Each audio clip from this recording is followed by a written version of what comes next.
Motion by Commissioner Bellfield. Is there a second to that motion? Second. Second by Commissioner Outlaw. Questions on that motion?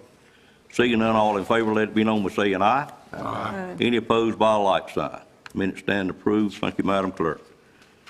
Next item on the agenda is public comment, and this item is on the agenda each month, first meeting, to allow any citizens that wishes to bring an item before the Board of Commissioners that is not otherwise covered on the agenda. We welcome you to come up and let us know what you have on your mind. If it is on the agenda or a public hearing, we would ask to you wait until we get to that item, and we would be glad to call on you at that time. There is a sign-up period out front up to the time the meeting starts. I didn't have anyone to sign up this morning. Did someone miss the part you needed to sign up? And if so, the board would be glad to hear from you. Just come forward and state your name and address for the record. Anyone wishing to speak this morning? Seeing no movement, we will move on then to item number 6. And it's my pleasure to be able to give the State of the County address for 2022 at this time. And I will actually walk over to the podium if that's okay, and we'll do that address as quick as we can.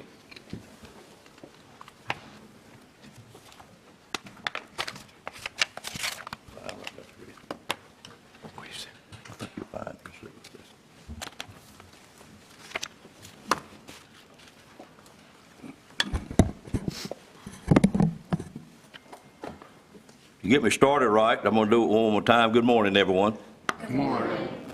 Thank you all. On behalf of the Board of Commissioners, I'm very pleased to give this great state of Nash County, and that's not great state, that's the great state of Nash County for year 2022. Year 2022 was a much brighter year for the people of our county and our nation as we began to recover from the last 2 years of COVID-19. Is it gone? We all know it's really not gone, but we are much improved and come away with a lot learned. Quite a bit learned, quite frankly. Our staff has done and is still doing a great job of keeping Nash County open and running through COVID, and we wish to thank each and every one of them for the part that they played in doing this. I have done my best this morning to shorten this address from years past because my board has asked that I do that, but I do want you to understand by shortening it, I will be leaving out quite a bit of great stuff. Quick review. We completed our first full year with our new manager, Ms. Stacy Satzler, who accepted the job 12/15 of 2021. Our board has completed our year-end review of our new manager and feel it was a very positive review. We hope she feels the same way. Believe me, working for the 7 of us can be very challenging at times. You don't need to nod your head, Madam Manager. But I will invite her to expand on that under her manager report that comes a little bit later in the meeting if she disagrees with that statement. We have also had 3 other department heads change in 2022. Mr. Tony Cameron,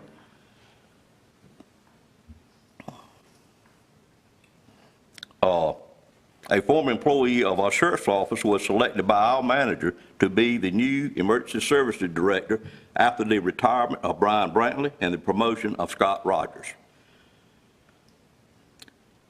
Mr. Chris Carey, a former employee of our sheriff's department, also was selected to be our first safety and security officer. Cole Strickland was selected to be our new resource conservation director. And Major Alan Wilson was promoted to be our new chief deputy in our sheriff's office.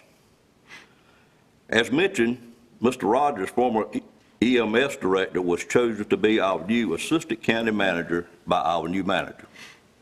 We certainly welcome all of those aboard, and I'm sure they each do a great job. In all, in 2022, we employed 108 new full-time employees came to work for us, and we had 103 full-time employees to leave Nash County. And by far, the majority of those were leaving for retirement. Our financial condition, which we are always pleased to present to our citizens, our fund balance in its entirety is $56,800,000. Our general fund balance is $41,028,000, and our unassigned fund balance is $28,212,000. That puts Nash County in great shape, believe us. We also have something we watch as a Board of Commissioners, a very balanced expenditure. Education received 23.8% of our funds expended in 2022. Our Human Services received 24.2%, and Public Safety received 29.5%. Total, those three divisions received 77.5% of the expenditure for 2022. Other divisions, which are 5, received 22.5%. Our collection rate, which our board is very proud of the staff that looks after our collection rate, again is over 99%, which is 99.09% for 2022. And another thing this board is very proud of, we still maintain our tax rate at 67 cents, which is the 13th year that we have done that. Highlights for revenue in 2022, sales tax was up a little over $3 million, which was 16%. Our property tax was up $718,000, which is 1.3%. And our real estate transfer was up $153,000, which amounted to 30%. Total tax revenue increase for 2022 was 3.9%. And the county received another completely clean audit with no findings. We thank the finance director and her staff for what that report looks like each year. We'll move on to our grants.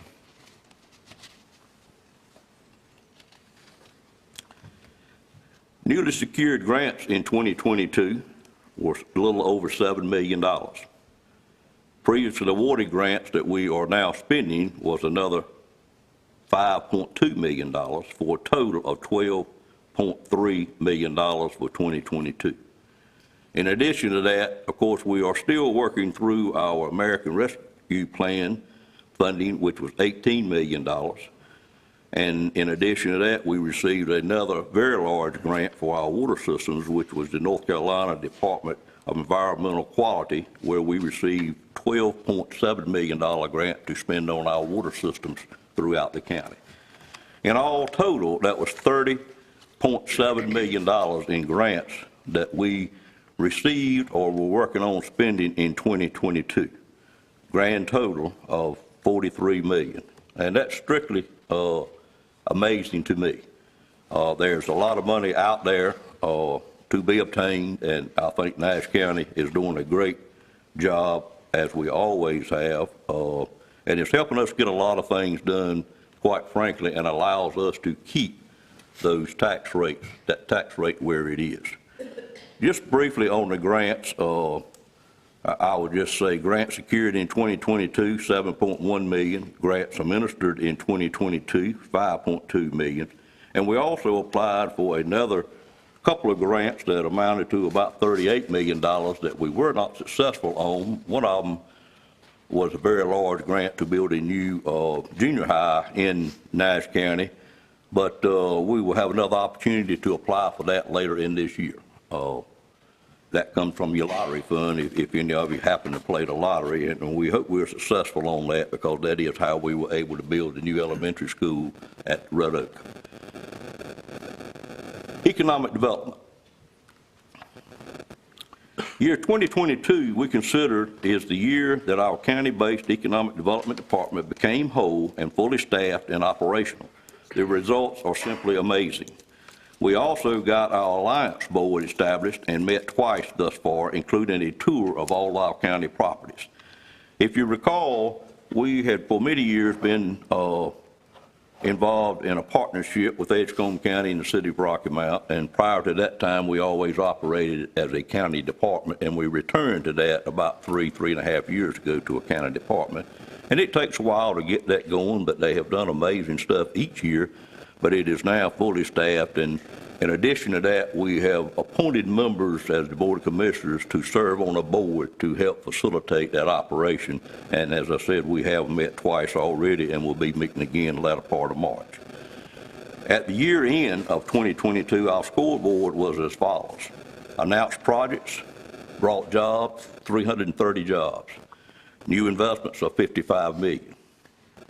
Under contract, we have an additional 579 jobs and new investments of $50 million. The other category that the Board of Commissioners gets updated on each month is the active projects being recruited. There are a total of 88 of those. And of course, recruiting means everything from a phone call to a meeting, us going to see them, whatever it takes. And we certainly are not able to capture all of those. If we did, I'm not sure what we would do with them, quite frankly. But the active jobs were 88, active projects were 88. The jobs amounted to 38,000, and the investment will be 19 million. So it shows Nash County is getting looked at quite a bit.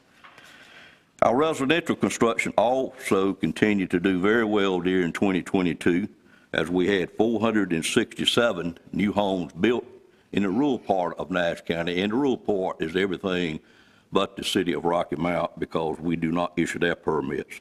In the city of Rocky Mount, they had a total of 120 new homes built on the Nash side.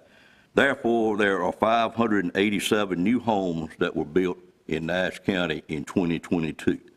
That is down a little bit from last year, which was 643 new homes in the county, or about 10%, but we all know what happened to the housing market earlier part of the end of last year, or about midsummer, and how rates started to go up. But I'm still very proud of what we were able to do, and quite frankly, as I'll report at the end of our commissioners meeting under commission reports, we had a great month again in February with a little over 50 new home permits issued for the county, and that's just in the county.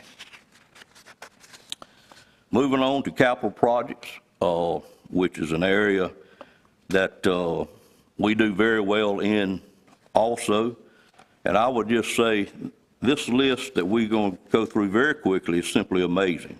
What makes it amazing is we are doing so much for our citizens and yet maintaining that 67-cent per 100 tax rate. Never in the history of Nash County have we been doing near the dollar volume of capital improvements that we are presently doing. The flow of grant funds from federal and state dollars has made this possible, of course.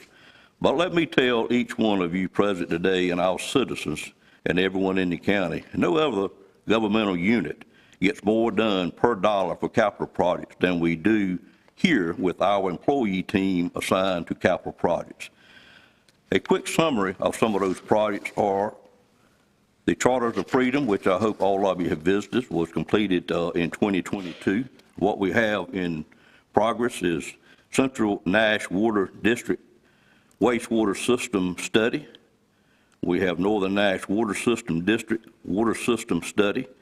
We have the Southern Nash Wastewater Merger and Regionalization Feasibility Study, and what that is hopefully to solve some sewer issues down in the southern part of the county. The Northern Nash Water System Phase 1B is moving forward and will be under construction pretty soon, and that ties in some wells to our Northern Nash Water System.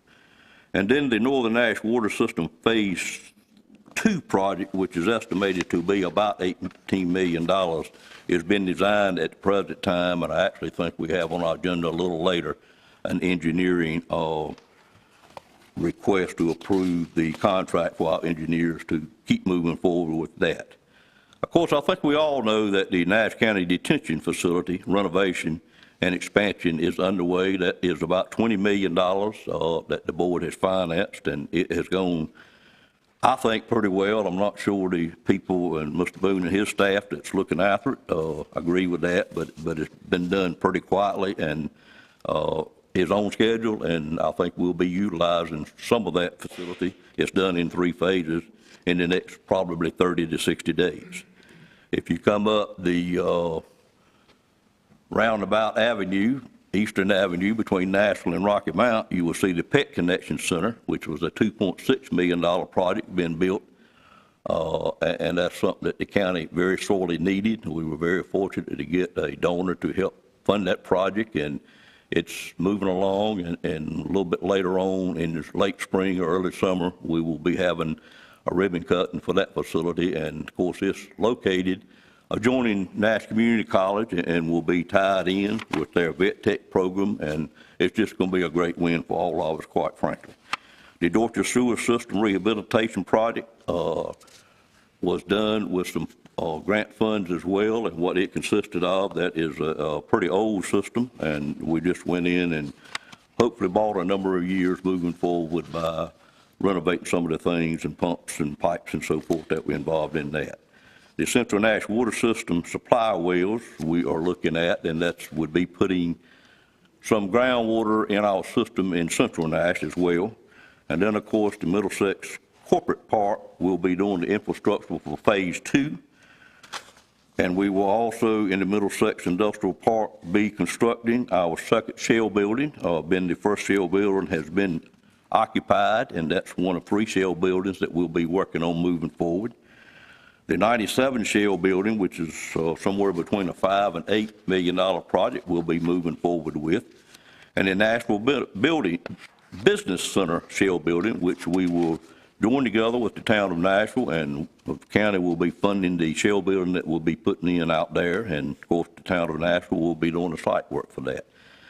We have just learned that shell buildings are the way to go. The world moves so fast now. To get people to look at you in economic development, you kind of got to have your sites, you got to have the sites ready, you got to have utilities there. And now we are in a phase, as Randy knows, I'm sure, that you almost have to have a shell building set in there to gain interest and to stay on the list to bring a new industry to your county or town, whatever it is. We also have a couple of pending studies, which is the Northern Nash Water System District Wastewater Study and the Central Nash Sewer System Wastewater Study. That is a great list of capital projects, and I just want to thank the staff, and there's many people involved in those, from the grant department to engineering and administration, that just do a great job and allow us to do so much with the dollars that we received. Moving on to miscellaneous items. We have completed our plan covering how we will spend our $18+ million coming from our ARP funding to Nash County. We are very pleased to announce all of our funding will be used for one-time expenditures. That was this board's goal, was to make sure we use those funds, which are not reoccurring, on items that would have a one-time cost for them and would not be used for things like adding employees or whatever may have a reoccurring cost. Our comprehensive pay plan that we spoke about last year has been completed, and quite a few of our employees did receive a addition in pay because of this plan. The board was glad to undertake this plan. It's something that we need to do ever so many years, as recommended by staff, to make sure we keep our employees in tune with what the market allows counties to pay. We have great employees, and we certainly want to keep all of them. We continue to see a record amount of DOT funding been spent in Nash County. And Mr. Mitchell, we certainly thank you for your part. Melvin Mitchell, our DOT representative, is with us this morning. And the projects you see is Sunset Avenue, Old Carriage Road, Gold Rock Interchange, and you'll just be beginning to see the work start at a roundabout on 64 East ramp down to Bivenu Road. Never in my time in Nash County, which I won't reveal how long it's been, but it's been a very long time, have we seen the amount of DOT funds been spent that we have here today going on. We may not always understand what's going on, but believe me, when it all gets finished, it'll make sense, it'll keep traffic moving, and I think we'll all be very happy, as we were with the first roundabout we had in the county out by the back entrance to Nash Community College. I remember how our citizens reacted to that to start with, but once they got used to it, it was a great thing. Once we got it lit properly, the complaints went away, and believe me, it doesn't make you sit there for anything. Everybody keeps moving in a very safe manner, and we appreciate all the work been done to improve the roads in Nash County. We are also currently in the process of completing a countywide revow of all real property. As we know, this has been done a year early because our values have raised to a point where the state required us to do it after 7 years rather than our normal 8-year cycle. We did appeal that request, but they came back a second time and told us we needed to do it because our values just were not current. The last time we did a revow, we were very nervous because we were in a declining market, and quite frankly, we weren't sure what it would look like, but it wasn't as bad as we felt like it would be. But we did come out with almost no gain in total assessed value. This time, I think we will see a significant increase in our values, which will allow us to look at our tax rate very carefully, and I think this board will certainly be doing that. Keep in touch with us as you get your revals. If you have issues with it, contact our department. We have employed a firm to do that for us.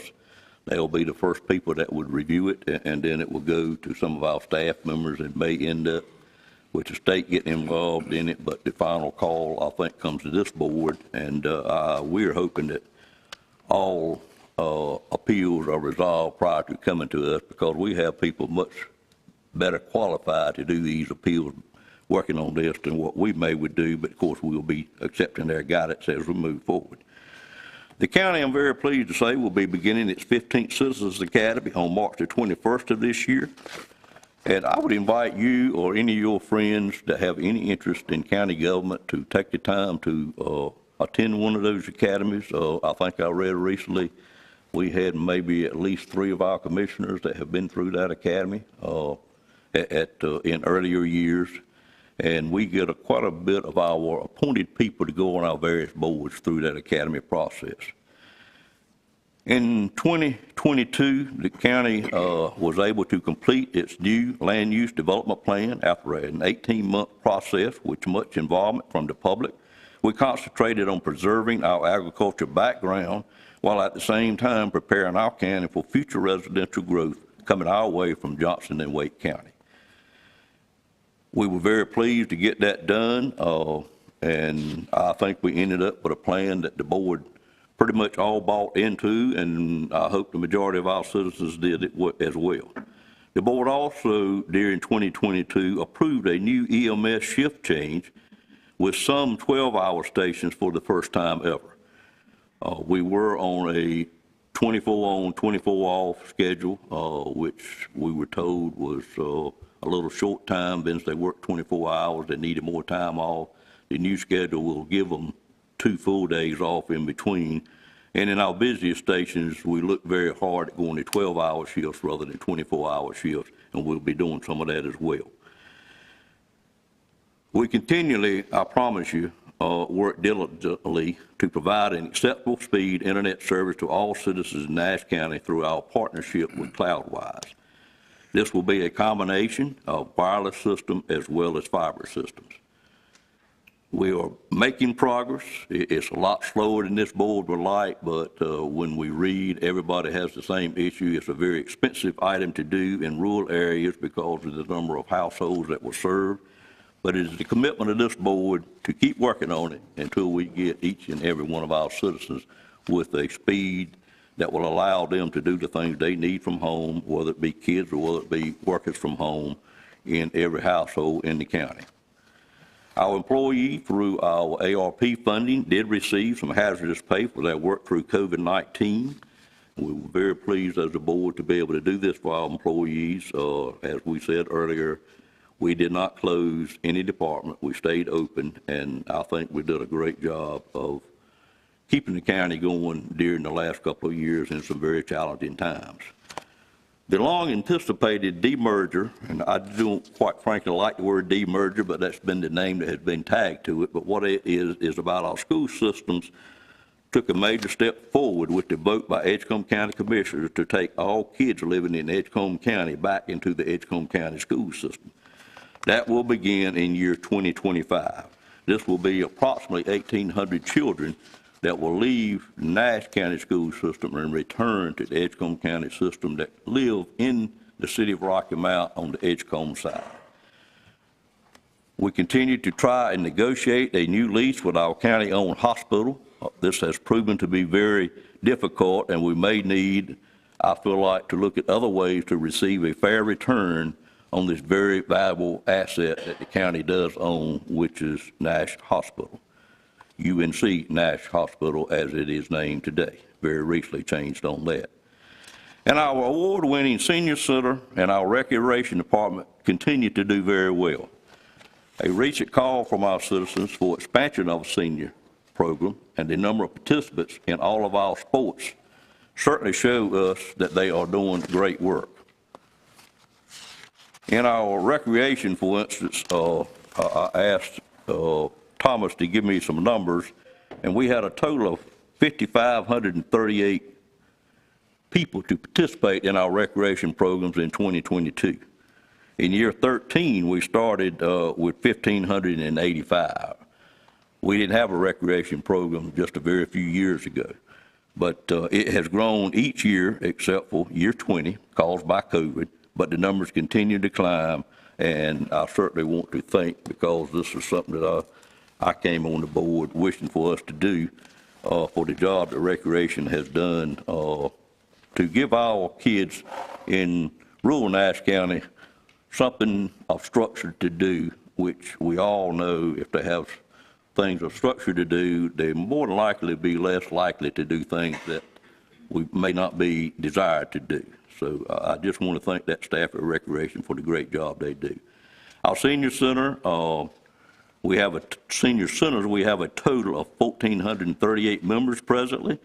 The Nash, which is located next door here, 982 people are members of that, and the Southern Nash Senior Center is 456. I was a little tickled to learn in the report that the staff gave me and prepared me for this, that the most attended program at the Nash was Exercise to the Beat. I don't know if you've ever watched a video of that, but I invite you to go to our website and do that sometime. And the most attended program, which is probably suit me better at Southern Nash Center, was bingo, quite frankly. We all have our challenges, as we all know, whether it's individual or whether it's governmental, and Nash County certainly has challenges. During this current year coming up, our challenge that we'll be facing, I think, many more besides these, but the one I think the board will be involved in and working on most will be the rewrite of the land use regulations of the Nash County Unified Development Ordinance to make it align with the new comprehensive land use plan that we adopted last year. What that does is get down into the nuts and bolts and the actual regulations that control growth in Nash County.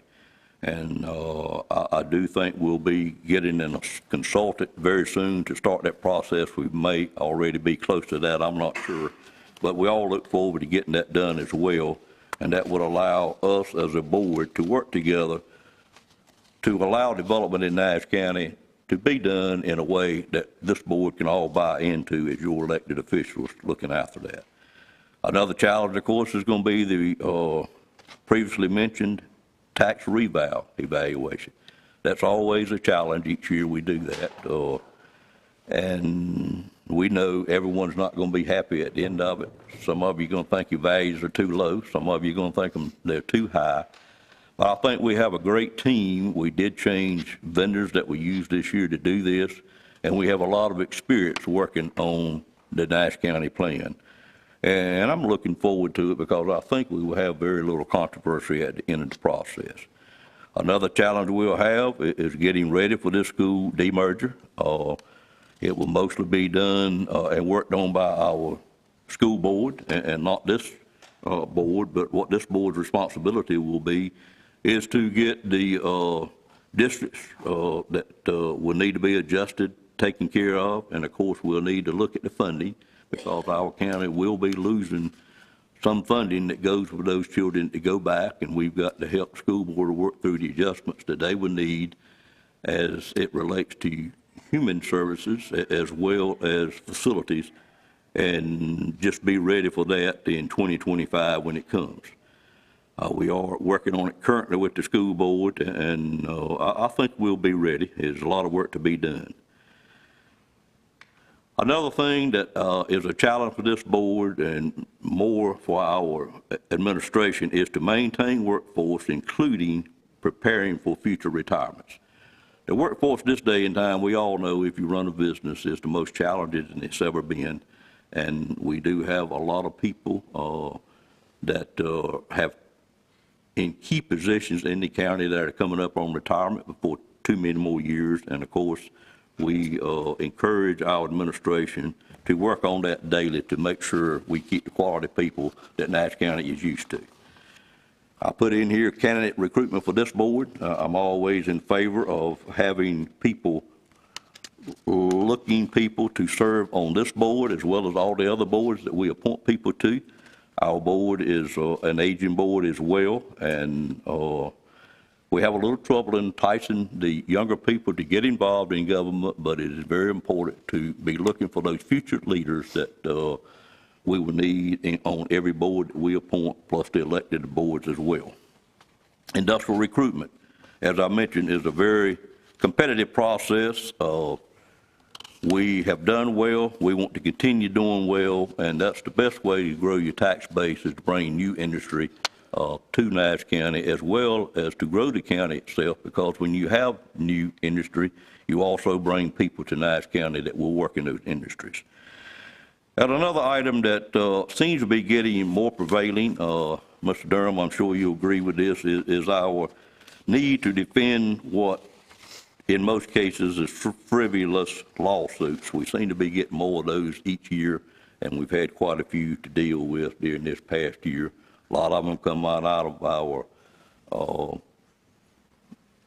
detention center, quite frankly, and hopefully the new detention center will deter that some. I'm not sure it will, because majority of them that we have been involved in really didn't have anything to do with the facilities themselves anyway. But we will continue to do that and be diligent in how we operate in that respect, and none of our board members care to be paying out county funds that we feel like really don't need to be paid out in a lawsuit. I also have a big thanks to say to quite a few people. First thanks I want to throw out is thanks to this board that we serve on together. We have 7 members that are elected by district to serve the citizens of Nash County. The commitment of our board members is unmatched by any other elected board. We had 23 public meetings in the year 2022. For our regular meetings, we had all 7 members present, with the exception of one meeting which had 1 member absent due to a family matter. That is 99.39% attendance rate. I want to commend this board for their work to be here each time, to come prepared, and it is a blessing to have a board that we all work together as well as this board does.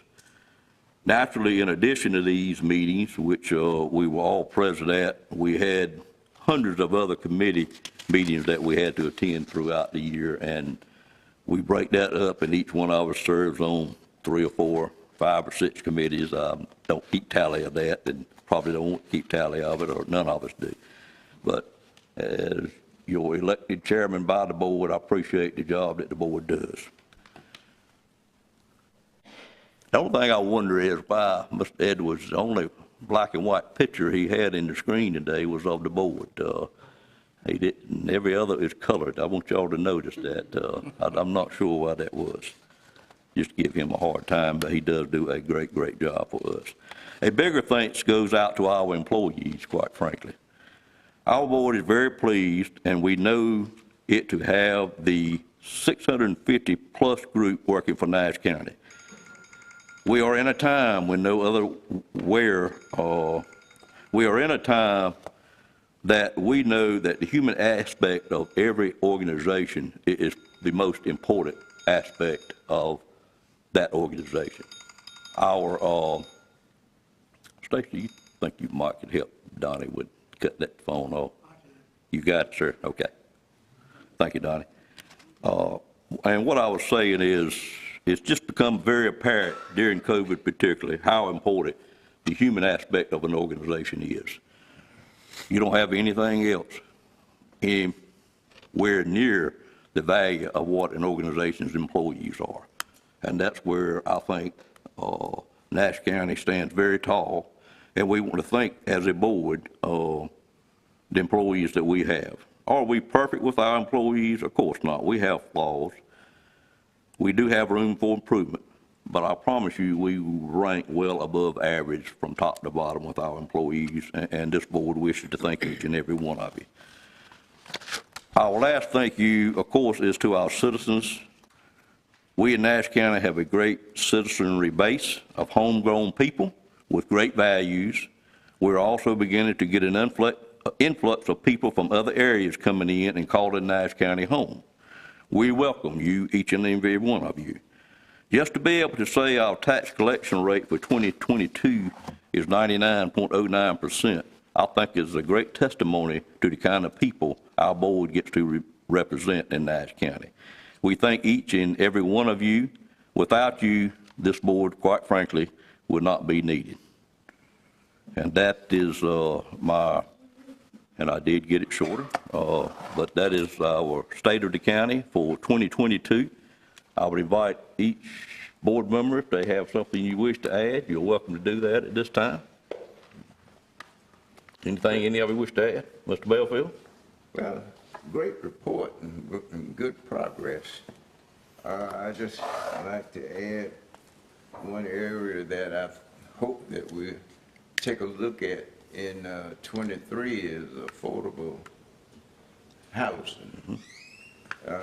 We know our municipalities are going in that direction, and already have affordable housing, but counties I've observed in going to national meetings, state meetings, national meetings, counties are beginning to do affordable housing and taking advantage of the Affordable Housing Act that the federal government can help you fund.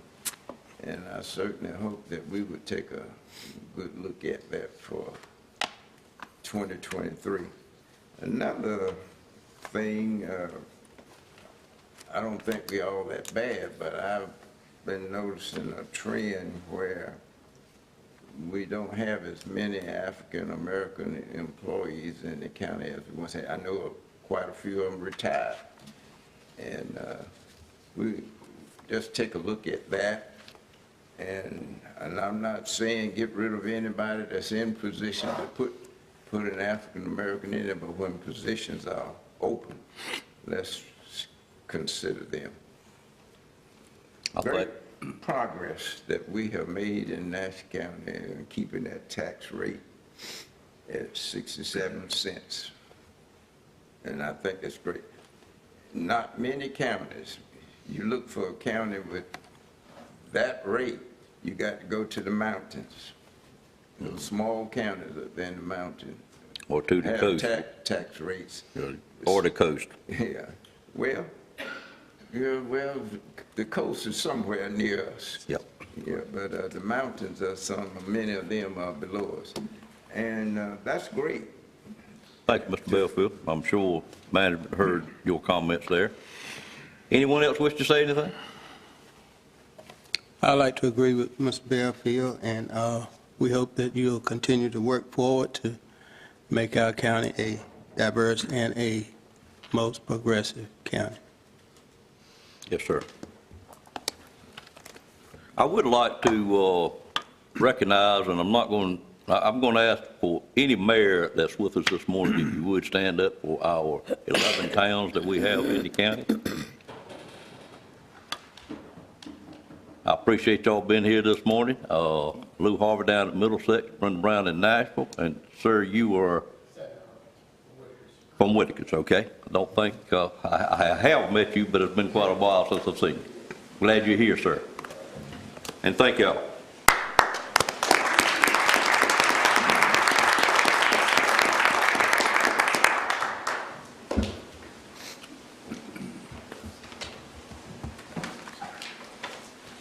The next item on our agenda is, we get to do great things up here sometimes, is a resolution naming the bridge over NC 58 at US 264 in honor of,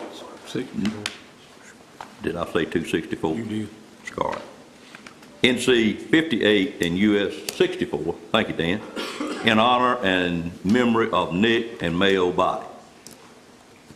And at this time, I'm going to call on Melvin Mitchell, who's with us this morning and is our current DOT representative, to make this presentation. Mr. Mitchell, I know you got a tight schedule, so very pleased to hear from you this morning. And this board, while you were standing there, wish to thank you for all you do for Nash County and the funds that we spoke about earlier that has been brought here. Thank you, and good morning. Morning. Chairman Davis, it's an honor and a pleasure to read the resolution requesting naming a bridge for Nick and Mayo Body. Whereas Nick and Mayo Body were both well-respected citizens of Nash County, and whereas Nick and Mayo Body were co-founders of the Body Noah Enterprises, Inc., formed in 1961 to serve as the Hardee's franchisee, and whereas Body Noah Enterprise currently operates 335 Hardee's restaurants in North Carolina, Virginia, South Carolina, and Kentucky.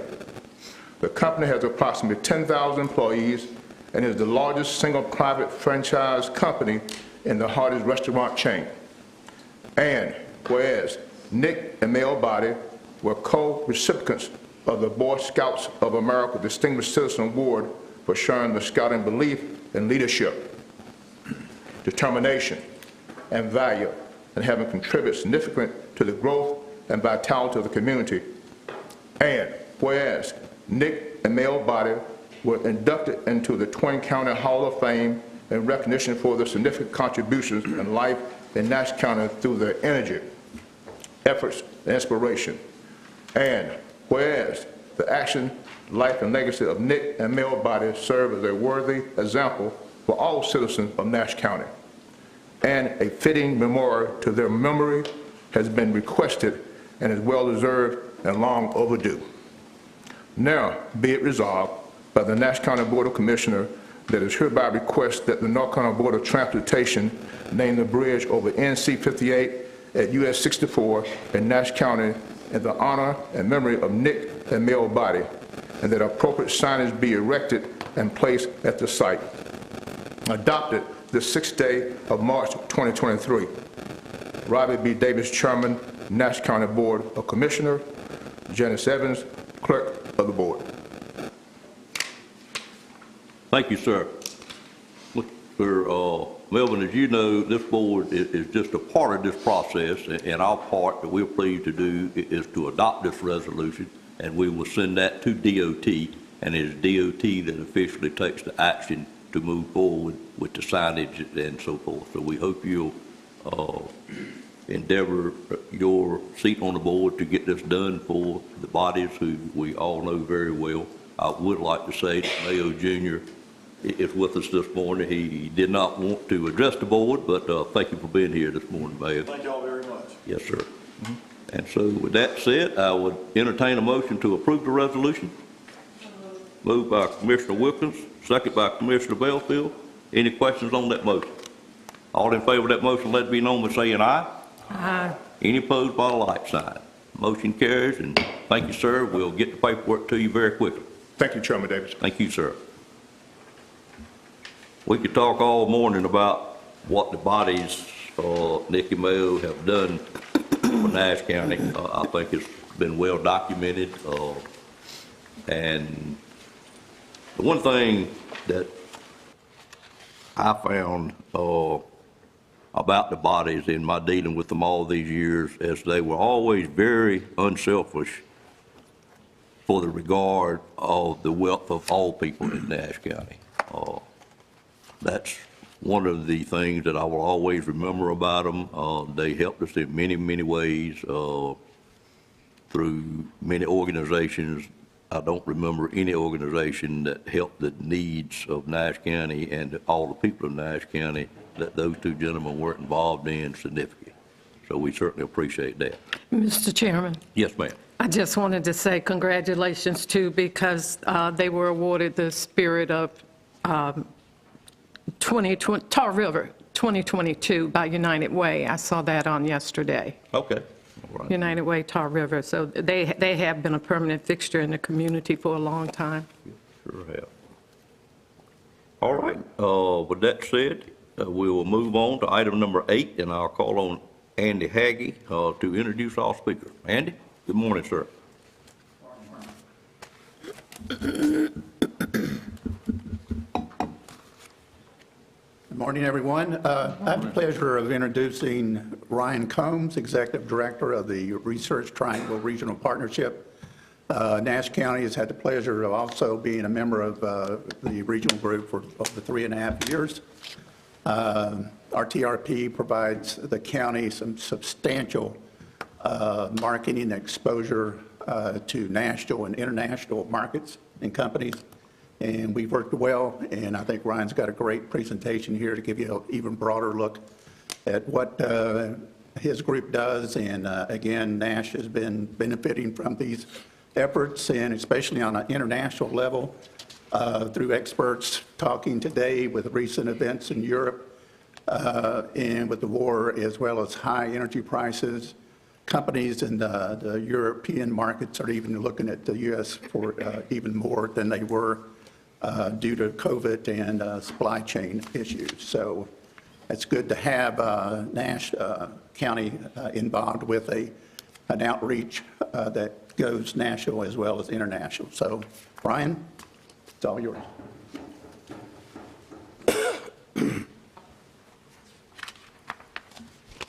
Good morning, sir. Good morning. It's a pleasure to be back in Nash County. Let me see if I can get this. There we go. PowerPoint will work. So as Andy mentioned, we're a 13-county regional economic development organization. We were actually started in the 1990s. The state of North Carolina liked the idea of regional partnerships. Created 7 partnerships throughout the state and funded those until 2014. Today, we're sustained by the 13 member counties. It's all based on population, so the larger counties are paying more into the partnership than the smaller counties. From the last time I spoke to you a year ago, we welcomed Orange County back into the partnership. We're excited now. We think Vance County may be coming back as well. They all see the benefit of tying all of our marketing dollars together and marketing ourselves as a region. Nash County, if there's one thing that I could talk to you this morning about that I'd like you to go away from the meeting remembering, it's congratulations on your shell building program. So some of the most successful counties in our partnership have had shell building programs. Chairman Davis mentioned it, but it's speed to market. When these companies come and they start looking, they're already behind the curve. They're looking to locate as quickly as they can. Wilson County has had a great shell building program for a while. If you see all the success Lee County's had over the last 5 years, it all has to do with the shell building program they have there. You look at some of our other communities are doing the same thing. Johnston County is, but I applaud y'all because it makes my job easier when I go out to promote Nash County that you have product ready to go. So only thing I would caution you on is y'all have great product. Be selective in the types of companies that you put in. Don't give it just to the first person that comes along. Make sure that those companies are going to provide high quality jobs for your folks in Nash County.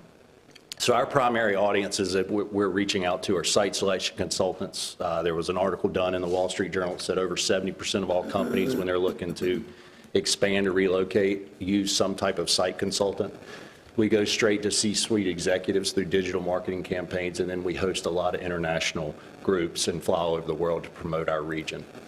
This was just actually last week. We traveled to Greenville, South Carolina. 11 of our 13 economic developers, Andy was one of those. There's a large contingent of site selection consultants that call Greenville home, and so once a year we go down there and we're able to get up and everyone's able to talk about what's going on in their counties. This is a brochure we put together. You can see the Middlesex building, shell building was the focus for the meeting last week for Nash County. Back in the fall, we also did a site selector trip and invited executives from several companies to a Red Sox-Yankee game. This did not come out of the money that y'all pay in. This was, we had private companies, Longfellow, Delta Airlines, and then the North Carolina Biotech Center helped do this event too. So we're leveraging the private sector dollars and then organizations like Biotech Center, and EDP&C. We do a lot with EDP&C as well.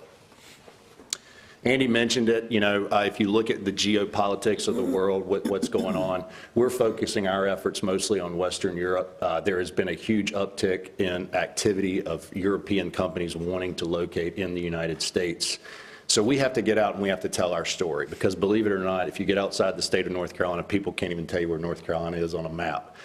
They want to go to Boston, they want to go to New York, they want to go to California, because these are the communities that they know. And so we do a lot of proactive marketing. This was, sorry, the screen's kind of messed up, but this was last spring. We took the Secretary of Commerce and EDP&C to France, did a big event in Paris and Lyon.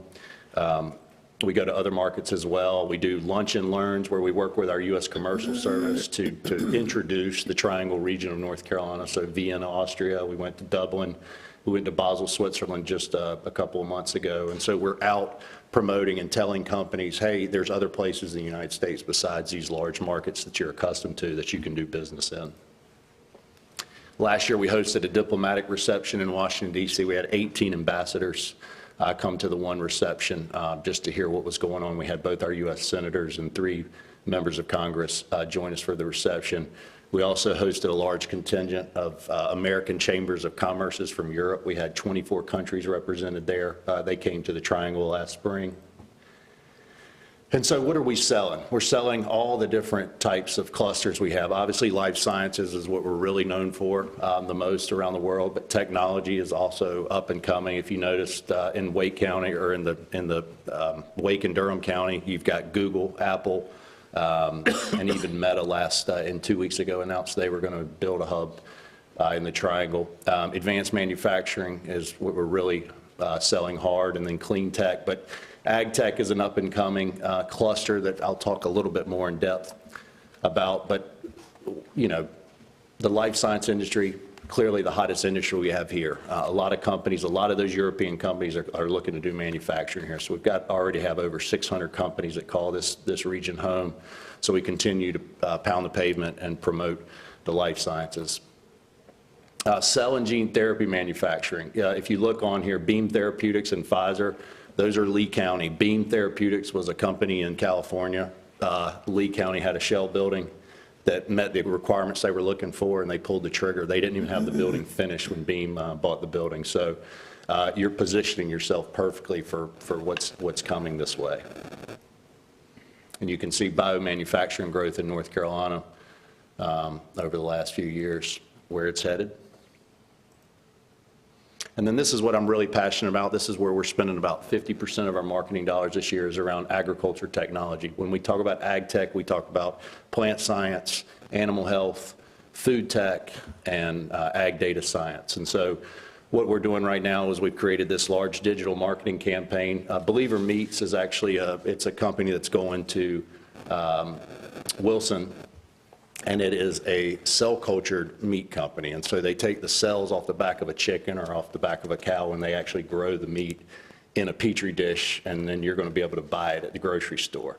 That sounds crazy now, but they're saying it's going to be a $60 billion industry in the next 15 years. So it's kind of the wave of the future. So that's just an example of a type of company when we talk about food tech that's coming this way. It was about a $130 million project for Wilson. This is our marketing campaign where cities and Crop Road share the same area code. So we're really trying to hit the fact that we have the urban and we have the rural. We have everything you need to be successful if you're in agriculture technology. This is an article that we've just posted into the Ag Business Global, promoting the Triangle region as the place to do business. These are some of our LinkedIn ads that we're now pushing out that'll be for the next few months. And then just next week, we are headed to the World Agritech Summit in San Francisco. Adrian Percy, who's the Executive Director of the Plant Science Initiative, is going to host a panel discussion. We're helping sponsor this big event. There's about 2,000 people headed there. And so those are just some of the activities that we're working on to really promote the region and get our name out. And that is the end of my presentation. All right. Thank you, sir. Any questions? Yeah. He's here, Mr. Belfield. What impact on economic development as it relates to the foreign countries the war between Russia and Ukraine, you think that would have an impact on it? I couldn't hear the middle of your question, I apologize.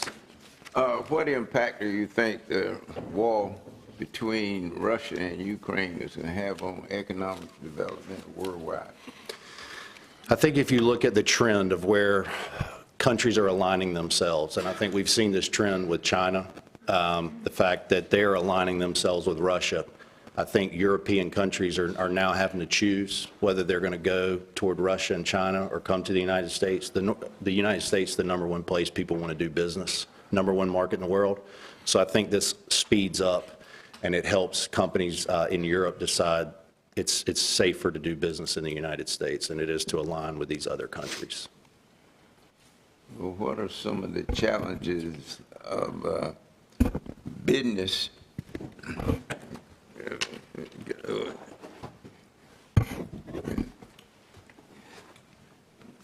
What are some of the challenges related to large businesses from other countries locating here in the United States?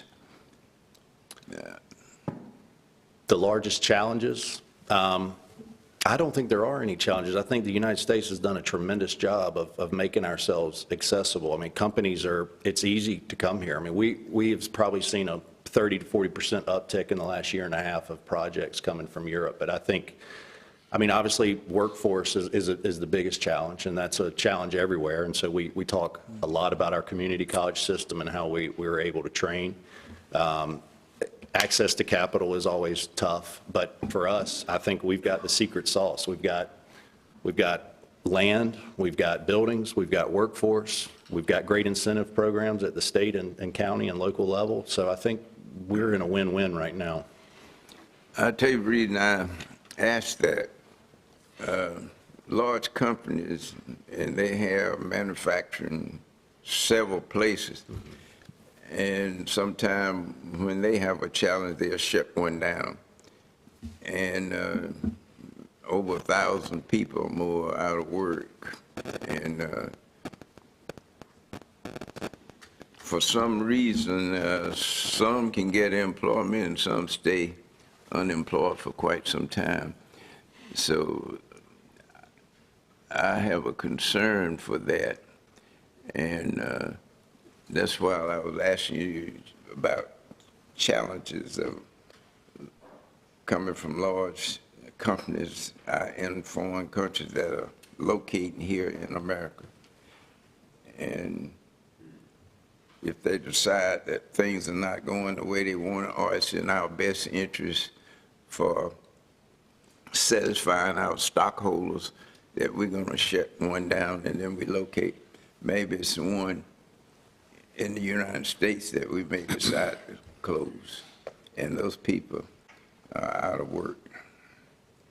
And it seems like to me that maybe we need to establish a very close relationship to keep a watch on that and hope that it doesn't happen. If they do have to downsize, that it wouldn't be here in the United States, wouldn't be here in Nash County, wouldn't be in North Carolina.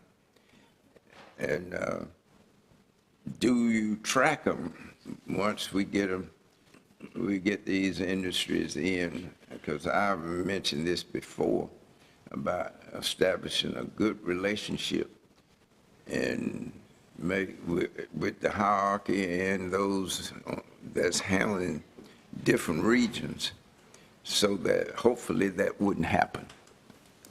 Yes, sir. So my primary focus is just marketing. I'm not working with companies once they establish it, but I will tell you the companies that you're referring to are making hundreds of $1 million investments. So if they're going to invest that type of money in a community, they're not going to pull out pretty quick. But I'll give you an example. We were just in Denmark in October, and we went and met with the leadership at Novo Nordisk. They're the largest employer in Johnston County, just to make sure everything was going great with Novo Nordisk. They assured us it was.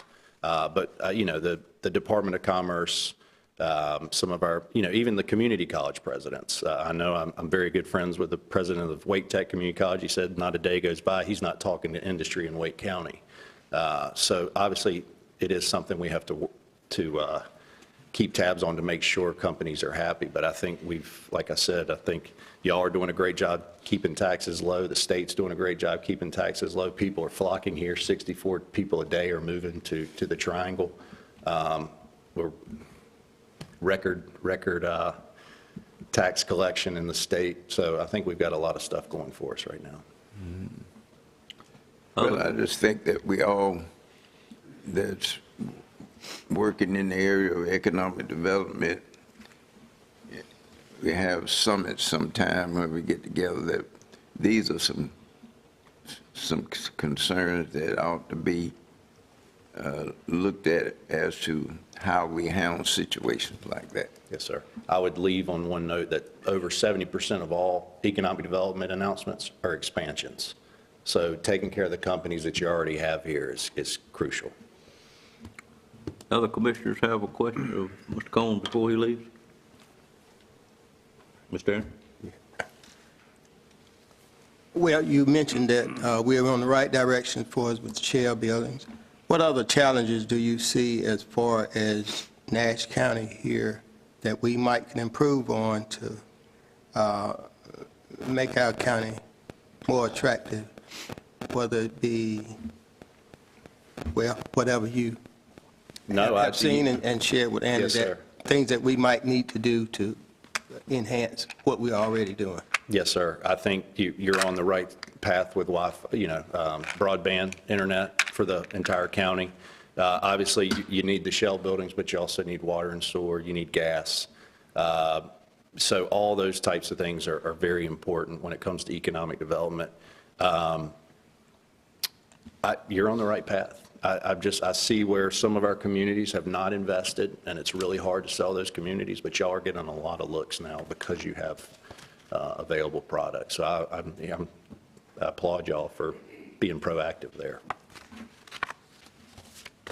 We'll just say, if you think of something on the way, drive back home, please let us know what that would be, right? Yes, sir. Mr. Aaron? Okay. All right. All right, no other comments. We greatly appreciate you being here this Yes, morning. sir. Thank you. And appreciate what you do for us. Yes, sir.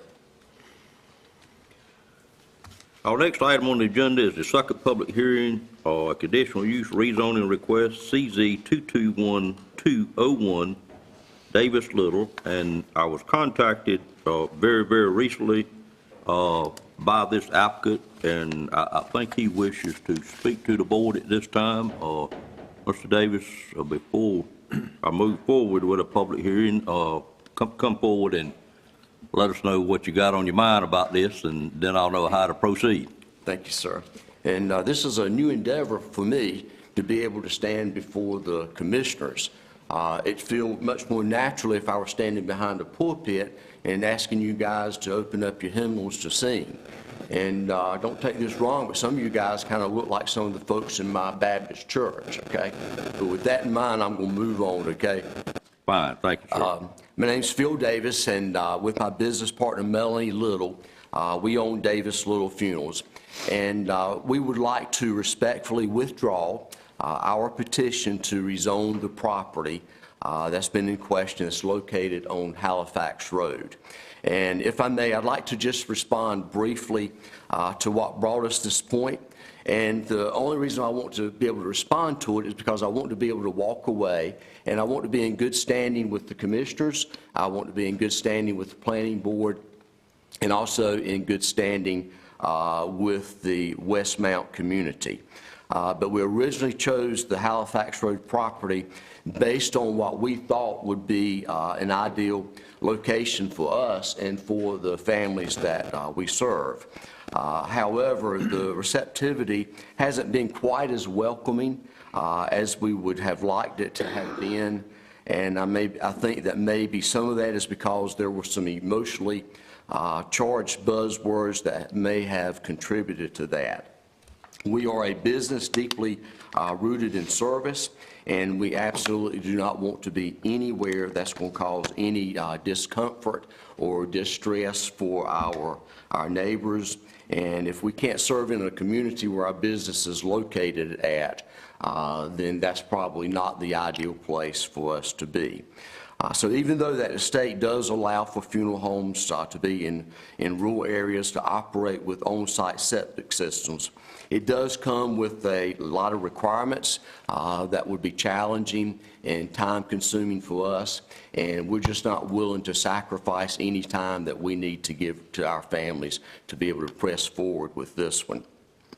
And last reason is there are some questions about the land integrity or maybe lack of, and the site requirements that may need to be done before we could even begin the building process. So collectively, those items have kind of tipped the scales where we feel that it would be in the best interest of Davis Little Funerals and that particular community that we withdraw the rezoning request. So we're not going to pursue the Halifax Road property, and hopefully that request will eliminate maybe any further discussions from the floor. Okay. Thank you, Mr. Davis. Thank you. I appreciate your time. Thank you, sir. Very nicely said.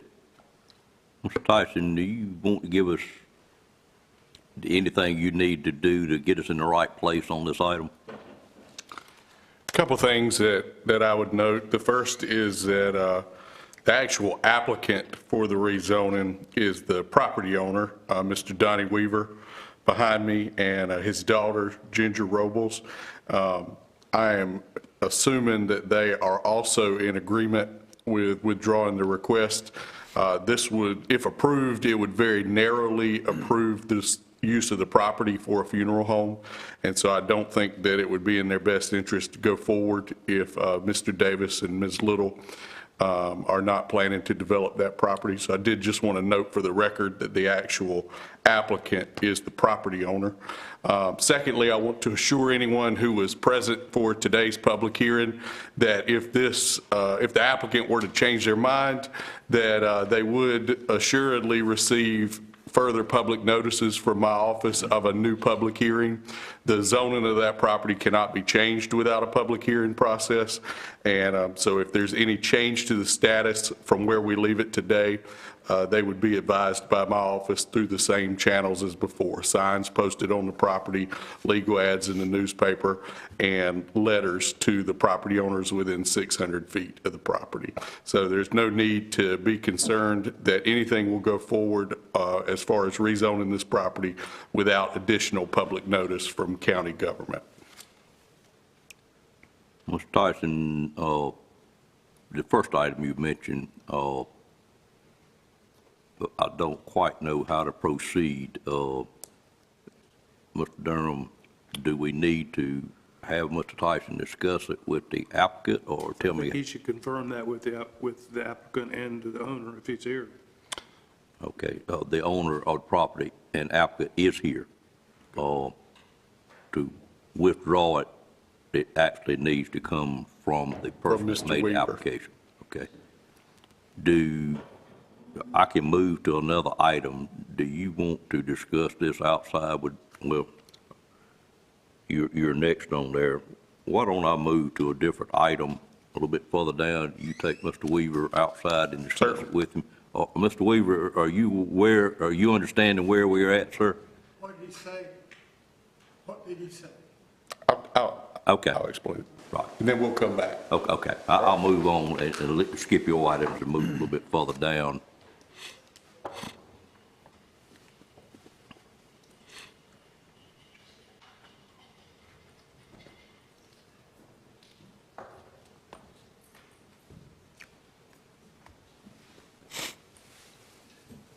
Adam, if you need Mr.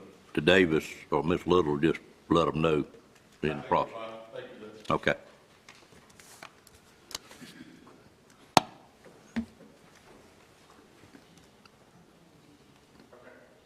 Anybody need a short break, or you want me to keep moving? Everybody good? All right, I'm gonna keep moving then. We'll go down to item number 12, which is our monthly tax report. Ms. Sumner is present, so that's okay. Anybody on the board got an objection to me moving to that point? Seeing none, Ms. Sumner, good to see you, ma'am. Good morning. Good morning. Okay, at this time, I would like to present the monthly tax report. As you all know, this report is designed to keep the board current on our activities in the tax collector's office. It is for your information only and does not require approval. However, it is recommended that you accept the report so that it'll be noted in the minutes. And I'd just like to add that we're working very hard to make sure we've kind of maintained where we were last year with our collections rates. So the staff is working really hard. I And guess if there are any we put the questions? monkey on your back this morning, didn't we? Yes, sir. Well, don't feel like it. Don't feel that's what we did. We're very appreciative of what your staff does. All right.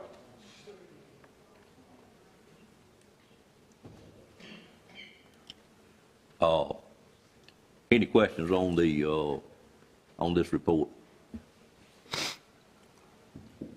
Seeing none, we accept it and list it in the agenda as accepted. All right, thank you, sir. Next item on the agenda would be the monthly tax refunds. And please Yes, sir. we present do- those to us if you have some. Yes, sir. We do have two refunds that we need approval on.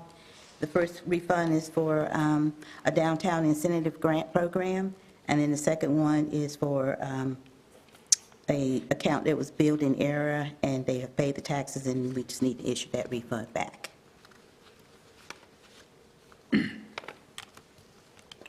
Since we do not see many of these, could you give us a little information on the first item? I think I know what it is, but Yeah. tell us what that is. Yes, sir.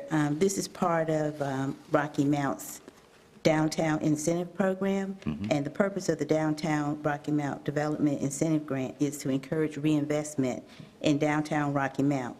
The program covers substantial rehabilitation of older buildings and new infill development.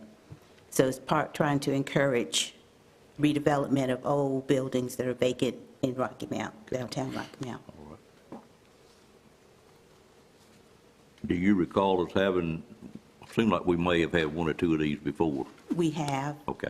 This was our second one, and as a matter of fact, this one refund will be the last one for this project, but we do have another one Okay, that's still in the program. thank you, ma'am. All right, entertain a motion to approve those. Move for approval? Motion by Commissioner Leggett. Is there a second to that motion? Second. Second by Commissioner Combs. Questions on the motion? All in favor of that motion, let it be known by saying aye. Aye. Any opposed by a like sign? Motion carries. Tax release request, Yes. item number 14. Okay, we do have a release request for the board's consideration, and TGC USA Properties LLC has requested a release of interest on parcel 341515 due to a non-receipt of their 2022 ad valorem tax bill.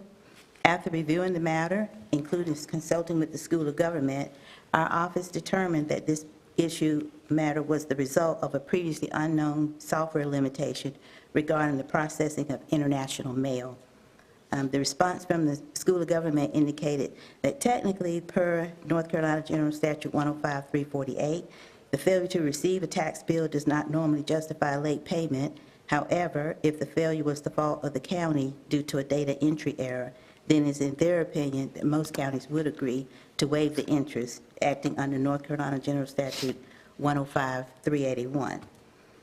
In order to prevent this from happening in future billings, we will be sending all international bills directly from the tax office or until such future time when a software modification can be made.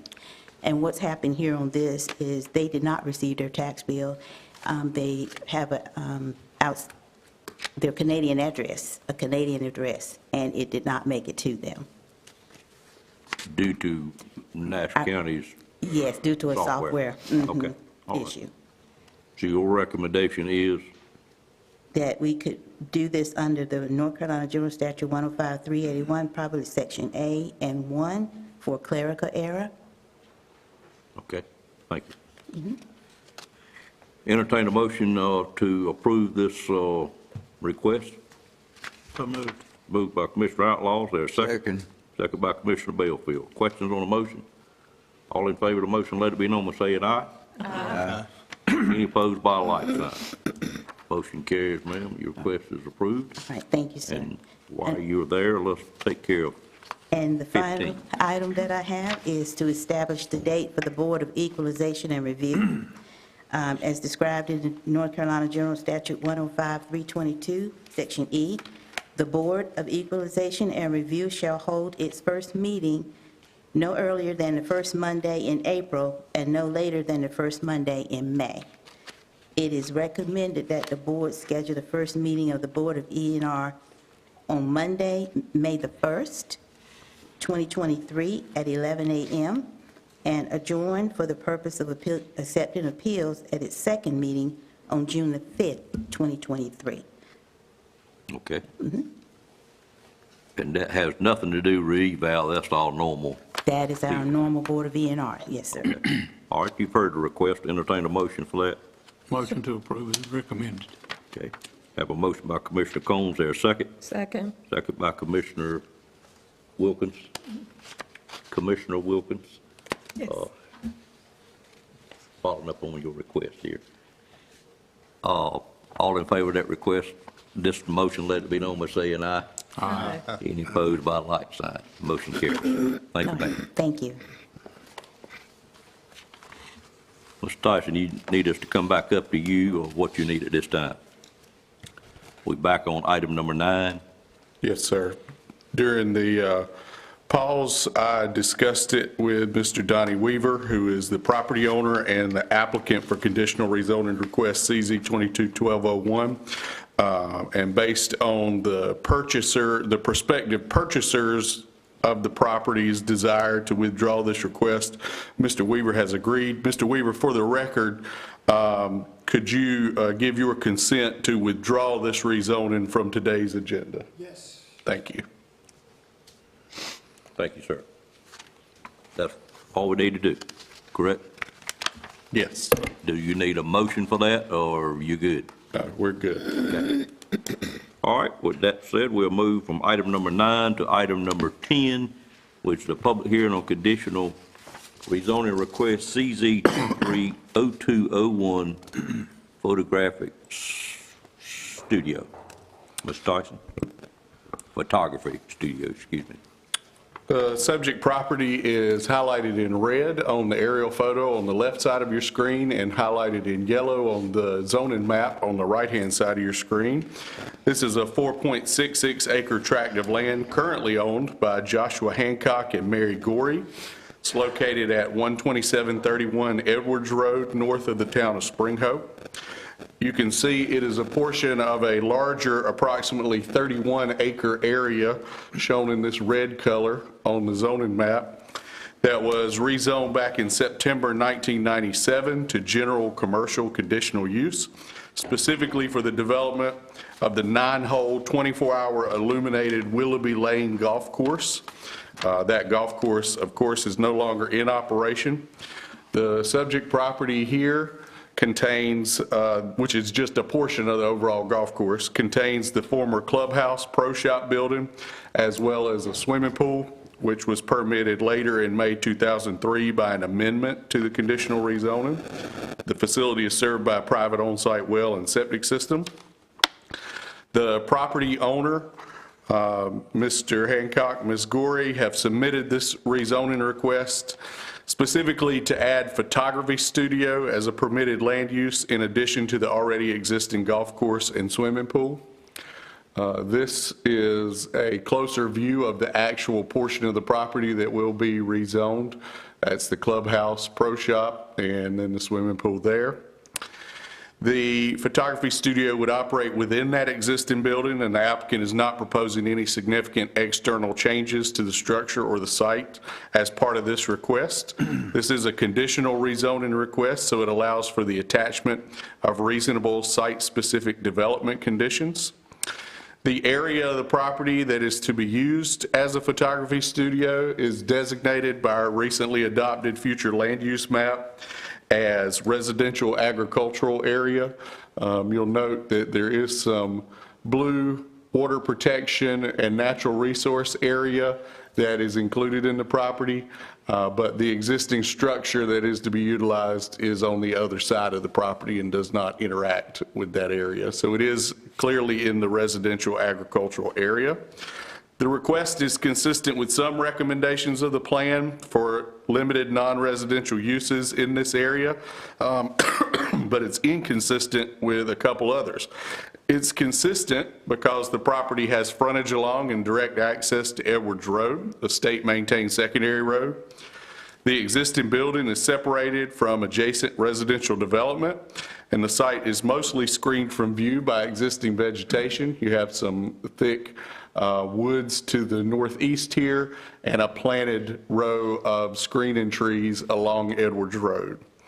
The commercial land use is limited in both size and scope by the restrictions and recommended conditions of the rezoning request. It is inconsistent because the subject property is not located within a quarter mile of a major intersection, which is a consideration for establishing commercial zoning districts. And it's also inconsistent because it's not located in proximity to other existing commercial land uses, with the exception of the remainder of the former golf course. Perhaps what would outweigh the two inconsistencies is the fact that we do have an existing commercial structure here that will need to be granted some sort of commercial zoning approval in order to be appropriately used in the future going forward. This request may be considered reasonable in the public interest and not spot zoning because, as I mentioned, the subject property is already zoned for commercial use, and the proposed photography studio should be substantially less intensive than the previously permitted 24-hour illuminated golf course. The Technical Review Committee considered this back on February 14th, recommended approval subject to suggested development conditions. The Nash County Planning Board considered this request on February 20th. The property owners addressed the board at that time in support of the request, and no other members of the public attended or were present at the meeting for that item. The planning board voted unanimously to recommend approval of the request subject to suggested development conditions. And I want to review those briefly. They're on page 22 of your agenda packet. Number one, the subject property, in addition to its previous approval for a golf course and swimming pool, would now be approved for use as a photography studio. Number two, the subject property should be developed in accordance with the approved site plan. Conditions 3, 4, and 5 are having to do with their carryovers from the previous golf course approval. And so if the property were to ever be developed or operated again as a golf course, then the lights used for the illumination would still need to be shielded to not shine directly on surrounding properties or create a traffic hazard. The off-street parking requirements would be 4 parking spaces per hole, 1 parking space per employee, and the existing vegetative screening buffer would have to be preserved and maintained.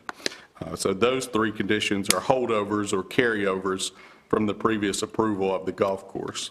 Condition number 6 is a recommendation from the county attorney in order for us to be meeting the letter of the law under state statutes for conditional rezonings. From now on, the recommendation is that the petitioner, after the public hearing, will consent in writing to all the attached development conditions. The petitioner can't consent in writing ahead of the public hearing because it's possible the development conditions could change as a result of the public hearing. But what we anticipate is they would follow up this public hearing in the event of an approval by signing a document giving written consent to the conditions that the board eventually decides are appropriate. And so condition number 6 is a condition that you will see going forward recurring with our conditional rezonings, again, in an effort to meet the letter of the law under the state statute which concerns conditional zonings. There is a motion to approve and a motion to deny. The board, with either motion, will need to adopt a statement of plan consistency and reasonableness. And of course, if the motion is for approval, both the TRC and the Planning Board recommend the attachment of those 6 development conditions. The property owners are here today to participate in the public hearing, and before we do that, I'll pause and take any questions on the staff report. Any questions of Mr. Tyson on item number 10? Thank you, Mr. Tyson. Entertain a motion to go into public hearing on this matter at this time. So moved. Moved by Commissioner Outlaw, second by Commissioner Wilkins. Questions on that motion? Seeing none, all in favor of the motion, let it be known by saying aye. Aye. Any opposed by a like sign? Motion carries. Ladies and gentlemen, we are now in a public hearing to hear from anyone that's here today that wishes to speak on this conditional use rezoning. And what we ask you to do is come forward at this time if you're for or against it, and state your name and address for the record, and the board will be glad to hear from you. Anyone wish to speak on this item?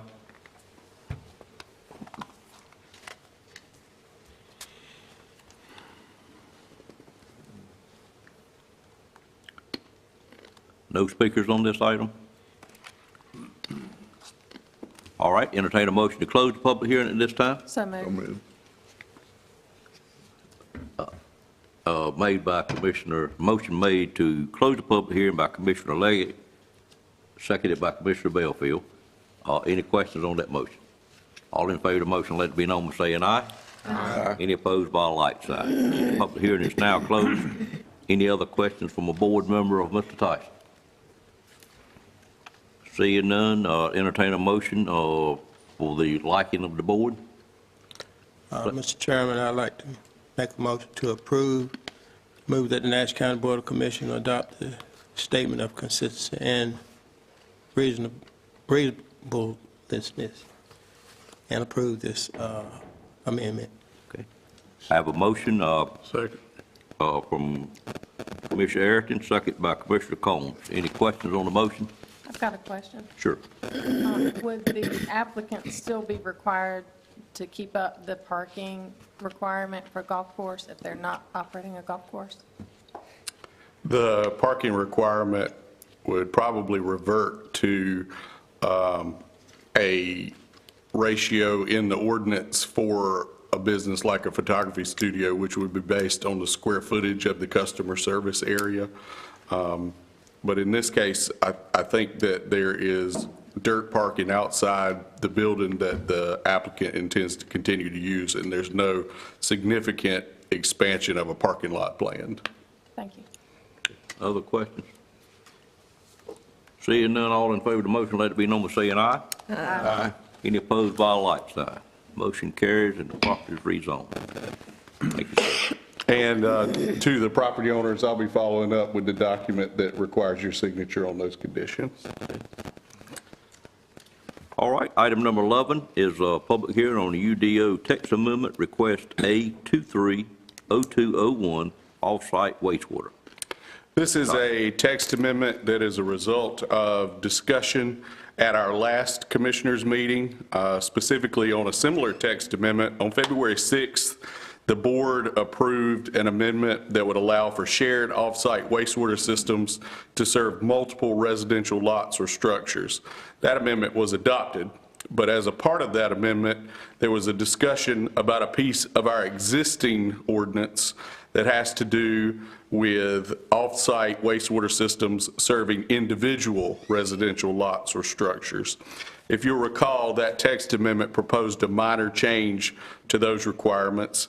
Specifically, there was a requirement involving the minimum amount of land needed to permit an off-site septic system.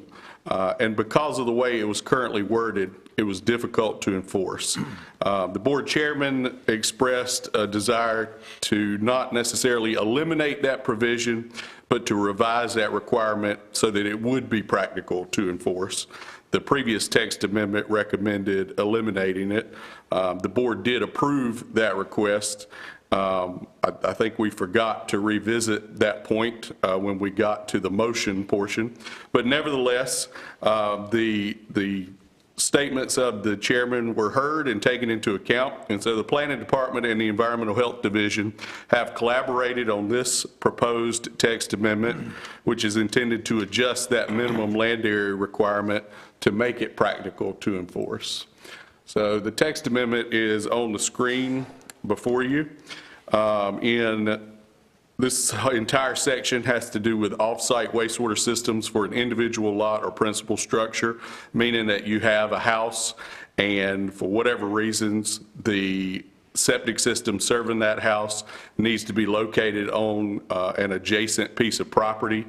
That is not the preferred method, and so we have this set of existing regulations that impose extra requirements on those, and those requirements are intended to provide security for the person using the off-site septic system.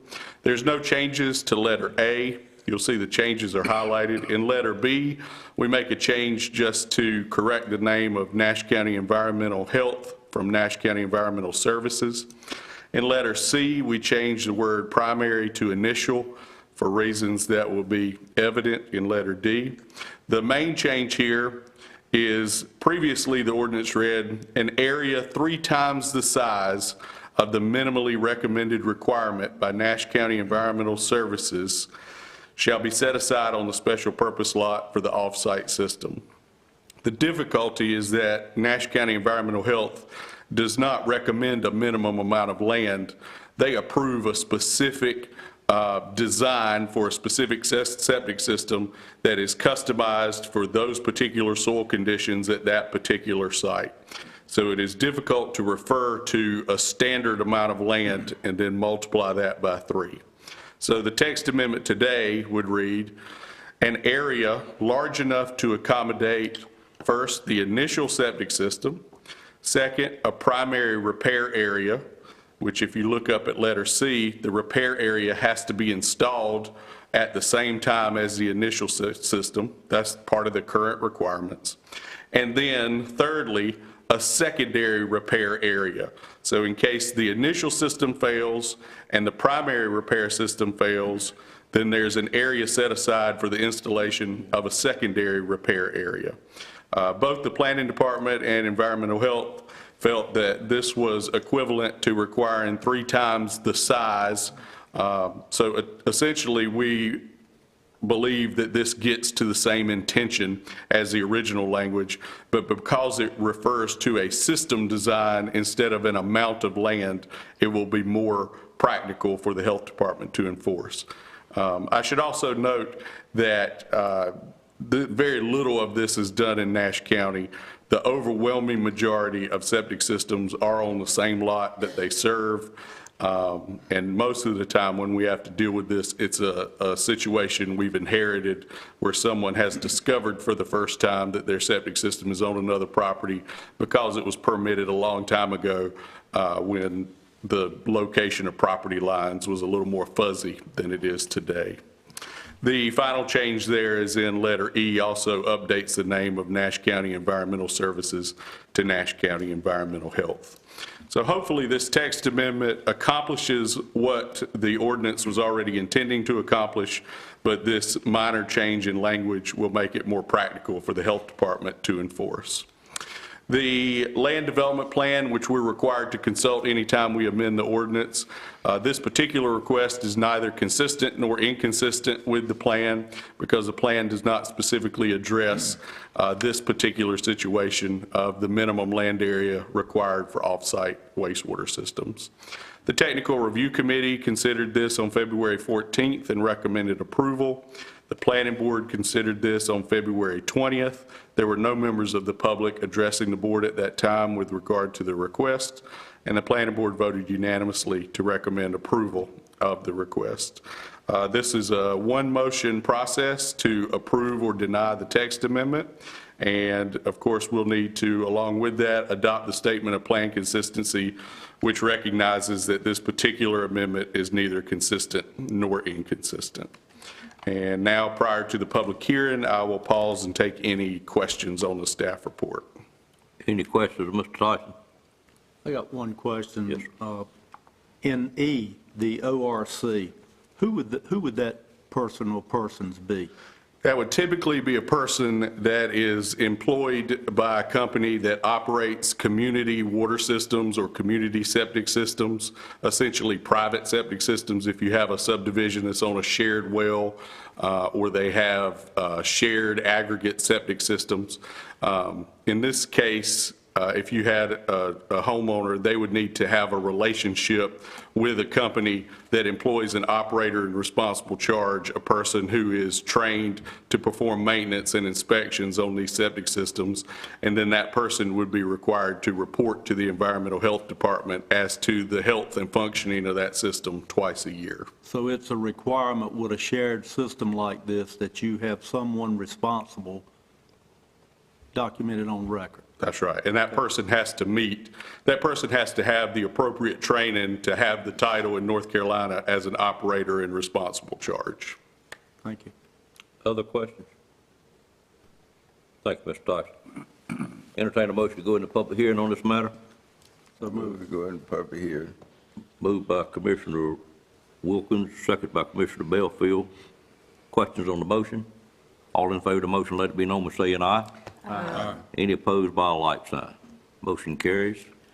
Ladies and gentlemen, anyone here wish to speak for or against this item number 11 on the agenda, please come forward and state your name and address for the record. Anyone wish to speak? Seeing no one movement, I would entertain a motion to close the public hearing. So moved. Moved by Commissioner Wilkins. Is there a second? Second. Second by Commissioner Leggett. Questions on the motion? All in favor of the motion, let it be known by saying aye. Aye. Any opposed by a like sign? Public hearing is now closed. Pleasure of the board. Mr. Chairman, I'd like to make a motion that we approve the text amendment request with a statement of plan of consistency. All right, have a motion to approve. Is there a second to that motion? Second. Second by Commissioner Wilkins. Any questions on the motion? Motion was to approve with the plan of consistency. That's a tough word, ain't it, Mr. Aaron? Reasonableness. Plan of consistency. Right, plan of consistency. Thank you. Any questions on the motion? All in favor, let it be known by saying aye. Aye. Any opposed by a like sign? Motion carries as well. Thank you for very rapidly getting that matter taken care of, Mr. Tyson. Didn't feel like we really intended to give up anything in that other process. Correct. All right, the next item, let's see, we took care of 12, 13, 14, 15. Next item is item number 16, which is a resolution authorizing the execution of opioid settlement. I'll call on our manager at this time. Good morning. Good morning. You all should have received an email from the Department of Justice, and then, of course, last week we were at our district meeting where you heard from NCACC staff about a second wave of settlement money that is coming. The North Carolina Department of Justice recently negotiated a $21 billion in settlement with CVS, Walgreens, Walmart, Allergen, and Teva that they are referring to as the Wave 2 settlements. These Wave 2 settlements have the potential to bring significantly greater resources to the county to address the opioid epidemic. North Carolina's state and local governments stand to receive more than $600 million from the Wave 2 settlements, in addition to the more than $750 million we already received, will be receiving in the Wave 1 settlements. And we have a resolution attached, and I'll be glad to read that if you'd like. Anybody wish to have the resolution read? All of you have read it? Your pleasure, madam. If we're good, I'm fine. Okay. Yeah. All right. And so the request is to approve the resolution, which authorizes me as your manager to execute the documents necessary to enter into the opioid settlement agreement with Walmart, Walgreens, CVS, Allergen, and Teva, and to execute the supplemental agreement for additional funds and send those documents to Rubris, who is the implementation administrator. All right. Any questions? Entertain a motion for approval of the resolution. Motion approved. Motion by Commissioner Combs, there a second? Second. Second by Commissioner Ayrton. Questions on the motion? Seeing none, all in favor, let it be known by saying aye. Aye. Any opposed by a like sign. Resolution stands approved, ma'am. Thank you. All right, that was item number 16. We'll move to item number 17, which is a fireworks permit approval. I'll call on Brett Fisher at this time. Good morning, sir. Good morning. What I have before you is a fireworks display permit. The Nash County Fire Marshal's Office has received a permit application to conduct a fireworks display and an event on April 8th, 2023 at Rose Hill. The operational permit requester is the contractor Kevin Wetzel of Wetzel Pyrotechnics of 125 Eagleton Circle, Moyock, North Carolina. The permit application and accompanying documents are in order. North Carolina General Statute 14-410 requires the Board of Commissioners give approval prior to the fire marshal issuing the permit, and the Nash County Fire Marshal's Office recommends approval of the operational permit for Kevin Wetzel doing business as Wetzel Pyrotechnics. Any discussion from the board? Call for motion for approval. So moved. Moved by Commissioner Outlaw. Is there a second? Second. Second by Commissioner Combs. Any questions on the motion? All in favor, let it be known by saying aye. Aye. Any opposed by a like sign. Motion carries. Thank you, sir. Thank y'all. Good to see you this morning. You too. Next item is the engineering service contract for Northern Nash Phase 2 water system improvements. We'll call on Mr. Boone to make this request. Good morning. Good morning, sir. As Chairman Davis mentioned during the State of County address, one of the larger capital projects we have on our near-term horizon is the Phase 2 improvement for the Northern Nash water system. And the matter I have before you today is a proposed contract with the Wooten Company to provide the engineering services to design and permit, then bid and construct those improvements. That contract amount, if you had a chance to review that contract, $1,807,500, and it's anticipated that the construction portion of that contract will be approximately $15.5 million. And just for point of reference, just remind you that we will be using the grant funds that Chairman Davis referenced in the State of the County address, almost $12.8 million grant we received from NCDEQ and the State Water Infrastructure Authority, and then a portion of the ARPA funds that the chairman also referenced during his address. About $5.3 million of that 18.6, I believe, was the total. So the project will be more or less 100% funded with grant funds that the county received from the state and the federal government. So that said, I'll be glad to answer any questions you may have. Questions of Mr. Boone on this engineering contract? It seems large, but it's a very large sum of money. A lot of miles of engineering work to do. I guess I could have mentioned about 50 miles of water mains, one new groundwater supply well, and one new booster pump station. Is there a project map available somewhere? There is. I'll be glad to share that with you. Thank you. Glad to share that with the entire board. Yes, sir. Boone, I understand you also will be utilizing some part-time inspections, inspectors like you did on Phase 1. Is that in the plan as well? Yes, sir. In order to manage the costs on the project and have a local inspector that can assist us with oversight of construction, also troubleshooting issues we have, we'll be using a part-time inspector, a retired City of Rocky Mount water and sewer employee that assisted us on the Phase 1 contract. Any other questions on this item? And he is a Nash County native. He is indeed, if it's who I think it is. Seeing none, entertain a motion for approval. So moved. Moved by Commissioner Outlaw. Is there a second to that motion? Second. Second by Commissioner Ayrton. Questions on that motion? All in favor, let it be known by saying aye. Aye. Any opposed by a like sign. Motion stands approved. You could make the Wooten's day today, sir. Next item on the agenda is item number 19, which is amendment and task order for the Wooten Company. Yes, sir. While we're on the theme of utility improvements, next matter I have for you is a contract amendment for a contract that we issued in the calendar year 2022, on-call services contract we have with the Wooten Company for utility-related projects.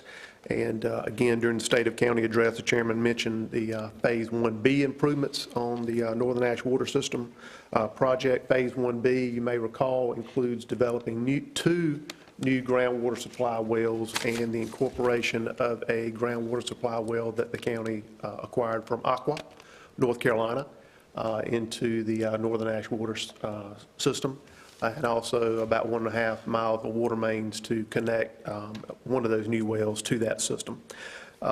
Because the grant funds, I don't want to get too far down in the weeds, but just trying to anticipate some questions. The grant funds that the county received to fund Phase 1 improvements included, the scope of work included 2 new water supply wells. Again, I mentioned that we acquired 2 wells, one of which we will be incorporating into the district as part of the Phase 1B improvements. That third well was not part of that scope of work, so that is an ineligible expense as part of the grant funds that the county received for Phase 1. So that's why I am coming to you today with an amendment to our on-call services contract to pay for the engineering work to design the additional treatment and other improvements needed at that well to incorporate into this project. It was not a grant-eligible expense. So on that on-call services contract, it was approved for an amount up to $30,000. We have about $13,000 on that contract as unspent. The engineering services to provide for the additional design work to incorporate the Aqua well that we acquired at Shepherd's Way subdivision into the Northern Ash Water System is about $21,500. So I'm asking for an amendment to the on-call services contract of $8,500 and task order 3. So there's supposed to be a third scope of work that's been issued under that contract for this work. So I said a lot in a short amount of time, and hopefully I didn't confuse you too much. But if you have any questions, I'll be glad to try to clarify. Questions of Mr. Boone on this item? Wasn't the recommendation when we started this project called for 3 wells? It did call for 3 wells, but it did not anticipate the interconnection with the city of Rocky Mount for bulk water, which is currently the way that we're supplying water to the district to date. So you may recall that the county acquired water mains along Halifax Road, currently outside the city of Rocky Mount, and then as part of the Phase 1 improvements, we constructed a vault on Halifax Road near Hunter Hill Road to provide water to the district. So the bulk water supply we're acquiring from Rocky Mount will be supplemented by the 2 wells that will still be paid for through the grant funds, and then this third well that we acquired from Aqua, again, will be paid for with funds outside of the original grant funds that the county received. But you are correct. The original contract, or the original scope and grant anticipated 3 groundwater supply wells. It did not anticipate buying the water system improvements and establishing the connection to the city of Rocky Mount. So to make that expense eligible, we had to do a little, maybe a better word to use, but I'm going to use horse trading with the state. And we swapped out one of the groundwater wells in order to acquire the water mains along Halifax Road that the city used to operate to supply the town of Dorches and the rest area on I-95, to buy those improvements and also to construct that vault. You get all that, sir? Okay. I think you did a pretty good horse trade there, Mr. Boone. Worked Any that other well. questions? We wouldn't have water right now without it. That's right. And anyway, the location and the reason that was not included in the grant denied. I'm sorry, could you repeat the question? The location and the reason that it was not approved with the original grant. The interconnect with the city of Rocky Mount, it predates my tenure, but I would theorize, and that's all I can do is theorize. There were some folks here before I was that may be better equipped to answer the question, is the county was not aware that the city of Rocky Mount would be willing to convey those assets to the county or to sell those assets to the county outside the city limits. And I happened to be the water resources director at the time, and when approached by the county and considering the request, it made good sense to me, and I'd recommend an approval, and the city decided to move forward with it. So that changed the scope of the project for the county once they submitted the request to the city, and the city responded favorably. In the beginning, Commissioner Arrington, we weren't able to successfully negotiate a rate to be the bulk water supplier for the Northern Nash Water System from the city of Rocky Mount. Therefore, we moved in a different direction of doing groundwater. But then this opportunity opened up later, and it was the best of both worlds to have that backup for our system. So if we had 1, 2, or 3 wells that we're going to end up with, any of them to fail, and we had a lack of water supply to supply the people that had signed on with us. That's why it was, I made the statement, it was a great horse trading that Mr. Boone was able to do to get that done and get it funded. Other questions? Seeing none, entertain a motion for approval. So moved. Moved by Commissioner Outlaw. Is there a second? Second. Second by Commissioner Wilkins. Other questions on the motion? Seeing none, all in favor, let it be known by saying aye. Aye. Any opposed by a like sign? Motion stands approved as well. That was item number 19. And we are now on item number 20, Mr. Boone. Yes, sir. Board may recall at the meeting last month during public comment section of the meeting, Mr. Cephas Ray of 7673 Stony Hill Church Road addressed the board regarding his interest, and approximately 100 other residents had signed a petition that he had circulated to have a roundabout constructed at the intersection of NC 581 and Stony Hill Church Road. He also mentioned that he had been in contact with the North Carolina Department of Transportation, had shared his petition, presented a letter to the Department of Transportation, also shared that with the board, and towards the end of his comments, as I recall, referenced that he had been directed to address the board and Nash County about assistance in funding those improvements should the North Carolina Department of Transportation conclude that a roundabout versus a four-way stop would be the best course of action at that location. Based on Mr. Ray's comments and based on a request from the manager's office, I reached out to the North Carolina Department of Transportation. I first contacted the Division 4 office in Wilson. I spoke to the Assistant Division Engineer, Mr. Andy Brown. Mr. Brown confirmed that the Department of Transportation was conducting a traffic safety study at that location, that the crash data and traffic volumes appeared to meet the warrants for a four-way stop. But the Regional Traffic Safety Office was also evaluating the feasibility of a roundabout at that location to address, again, those traffic safety concerns that Mr. Ray expressed and shared with the board. After speaking to Mr. Brown, I also followed up with Ms. Bailey Harden in the Regional Traffic Safety Office. She basically confirmed everything Mr. Brown had said to me. And as part of that conversation, I asked Ms. Harden if there was any expectation that the county would be asked to help fund those improvements. Anticipating her answer was going to be no, because both of those roadways are state maintained. She confirmed that any improvements at that intersection would be funded with state or federal funds. And just to remind the board, and for those in the audience today or those who may be listening to this meeting in the future, basically we have three categories of roads in the state of North Carolina. We have private roads, individuals own. We have roads that either municipalities or towns own and operate and maintain, or we have roads that the state operates and maintains. There are no county-owned roads in the state of North Carolina.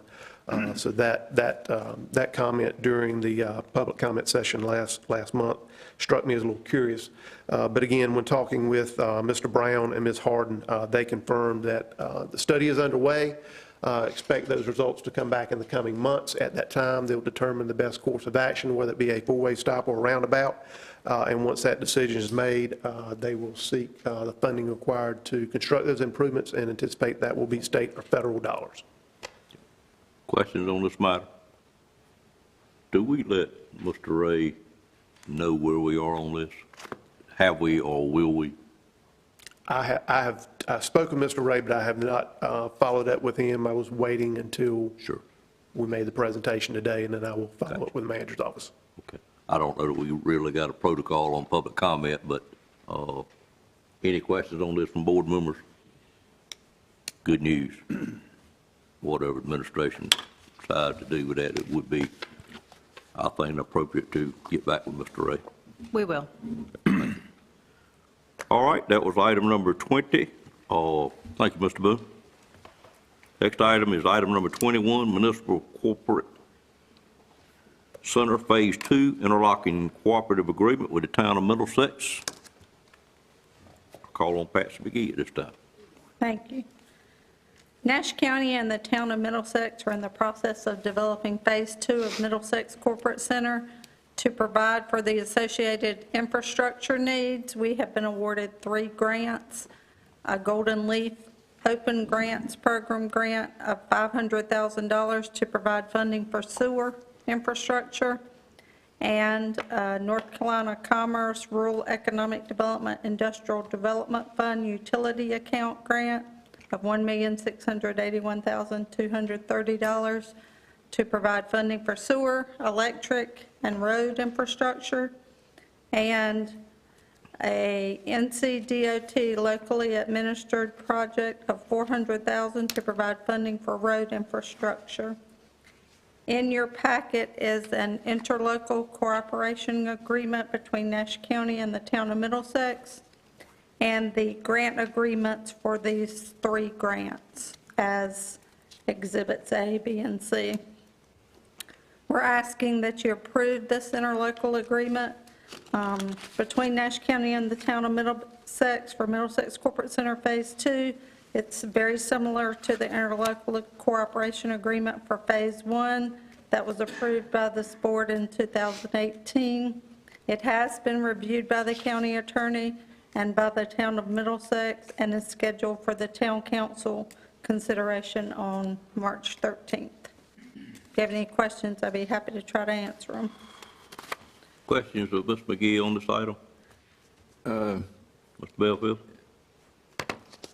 Refresh my memory. Didn't we last year get a $500,000 grant from Golden Leaf for the Middlesex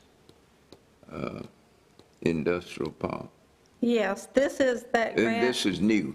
No, this is that same grant. Same Additionally, grant. we helped the town with the grant, which was awarded to the town, and then we got it transferred to Nash County so that Nash County would be able to administer all 3 of the grants. And so this is that same grant that was awarded, I don't know, 6 months, 9 months back. Other questions? Entertain a motion for approval. Have a motion by Commissioner Combs. Is there a second?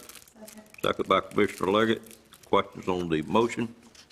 All in favor of the motion, let it be known by saying aye. Aye. Any opposed by a like sign? Motion stands approved. Thank you, ma'am. I will say, Mr. Belfield, we did have grants in Phase 1 as well. I'm not sure if you're reaching back a couple years to that, but we did have several grants in Phase 1 as well. And Golden Leaf was a partner there. Ms. McGee, I understand we may be withdrawing item number 22. Has anything changed on that, or do I withdraw it? We do need to withdraw that item at this time, and we're hopeful it'll come back next month if the industry's willing to proceed. And I think it's due to the fact we hadn't got some information from the applicant or from the industry yet that we need prior to approving the resolution. That is true. Okay, all right, we will remove item 22 from the agenda. And thank you, ma'am. Thank you. Mr. Durham, can I just remove it like that, or do I need a motion to remove it? I think you can remove it like that. Okay. Item number 23 is budget amendments, and I'll call on Ms. Donna Wood to make the presentation or make the request.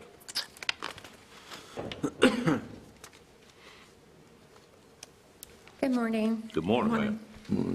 The following budget amendments are presented for the board's consideration for fiscal year 22-23. We have 9 budget amendments for consideration to be presented. Just make sure that is correct. That's correct. Okay. The first item I have is with the fund balance transfer. This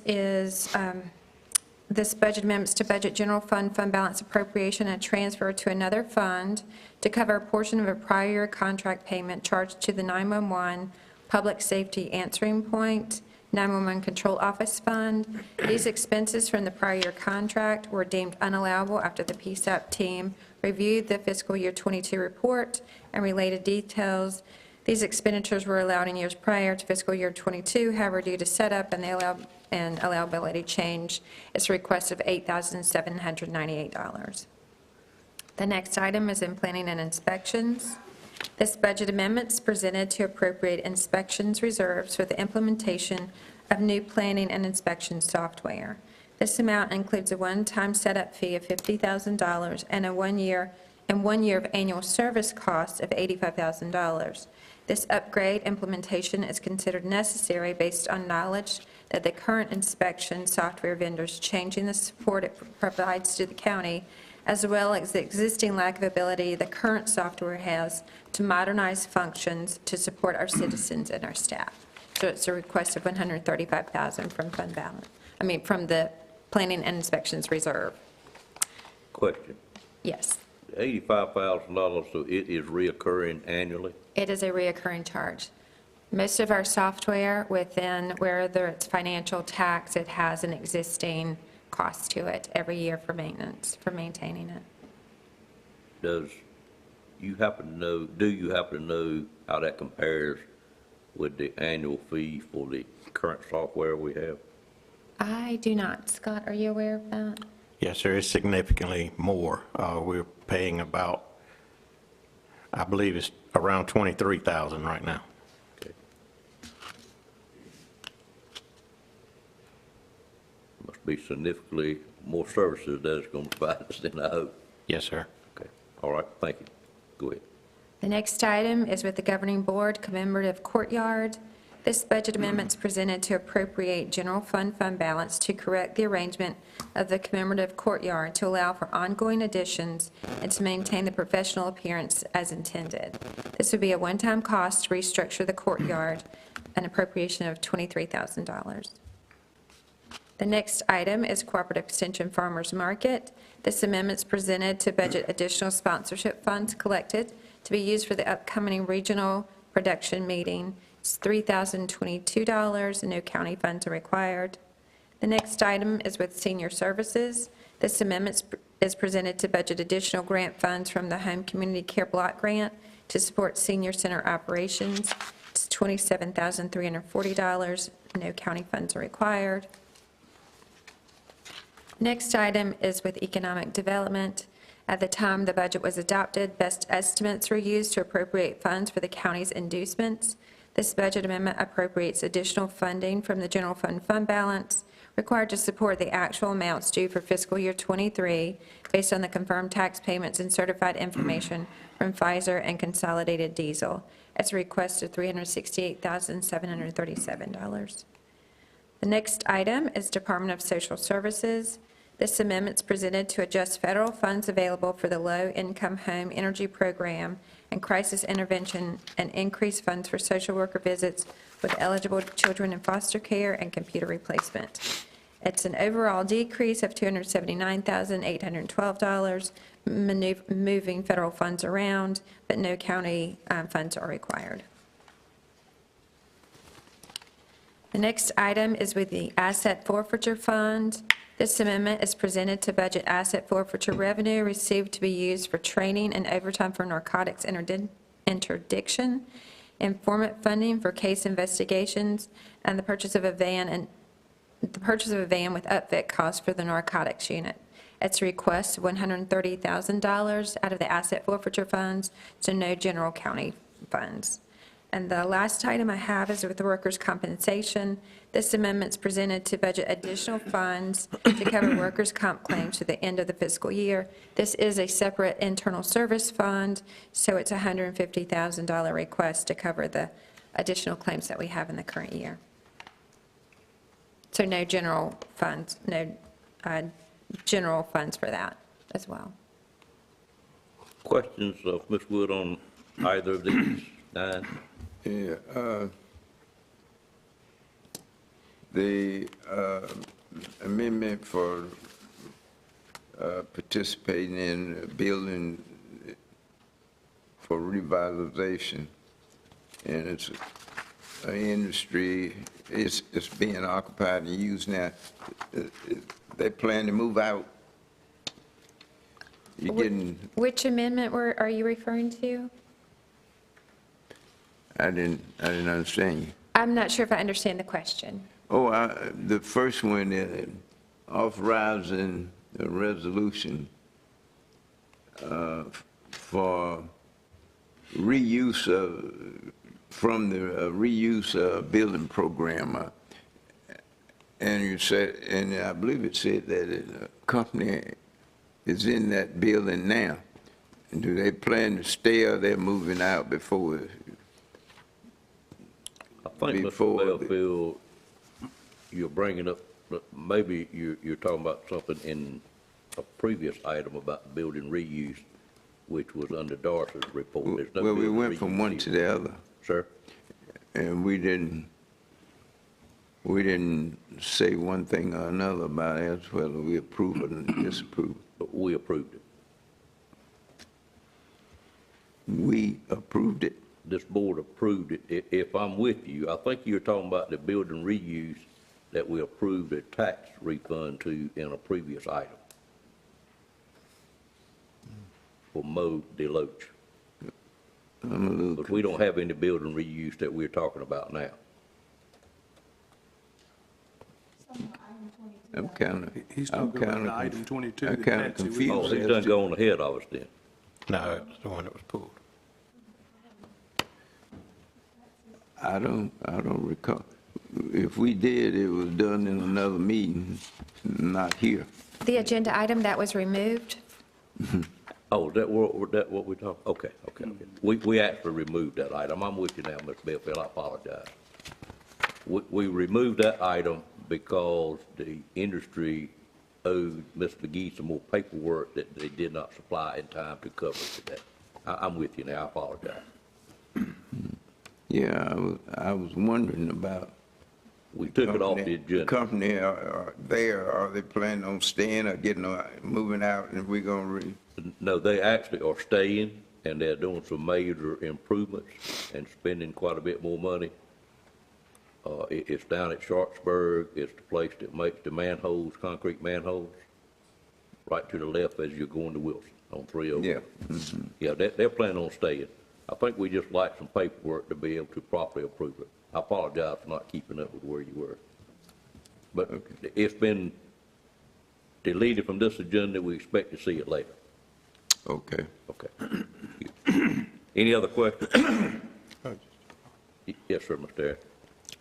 In the public interest, could you explain the governing board's commemorative courtyard improvement? Well, I am going to get the county manager to explain what's happening with that. I will be glad to. Yes, Commissioner Arrington, we made the decision several years back to recognize citizens and groups that have made a significant contribution to Nash County and its citizens by creating a commemorative courtyard out in front of this building. At that time, we were taking an existing space that had concrete pavers in it and replacing those pavers with granite, stone engraved pavers to recognize these individuals. And as we are moving into our space, we are recognizing that we need to pause and do some reconstruction to ensure that as we move forward, it looks professional and appropriate for its use. And so we are asking for these funds to purchase 30 more granite pavers. Right now, we already have 5 that are engraved. 3 have been installed. There's been a holdup to install the last 2 because of this issue that we're encountering with appearance and aesthetics. So we are asking for funds to purchase 30 more granite stones, which would take us a number of years into the future with this program. And we would ask the company to come out and remove the remaining concrete pavers and install the blank granite pavers, but have them ready for future recognition of individuals. All right, thank you. Other questions on non-budget amendments?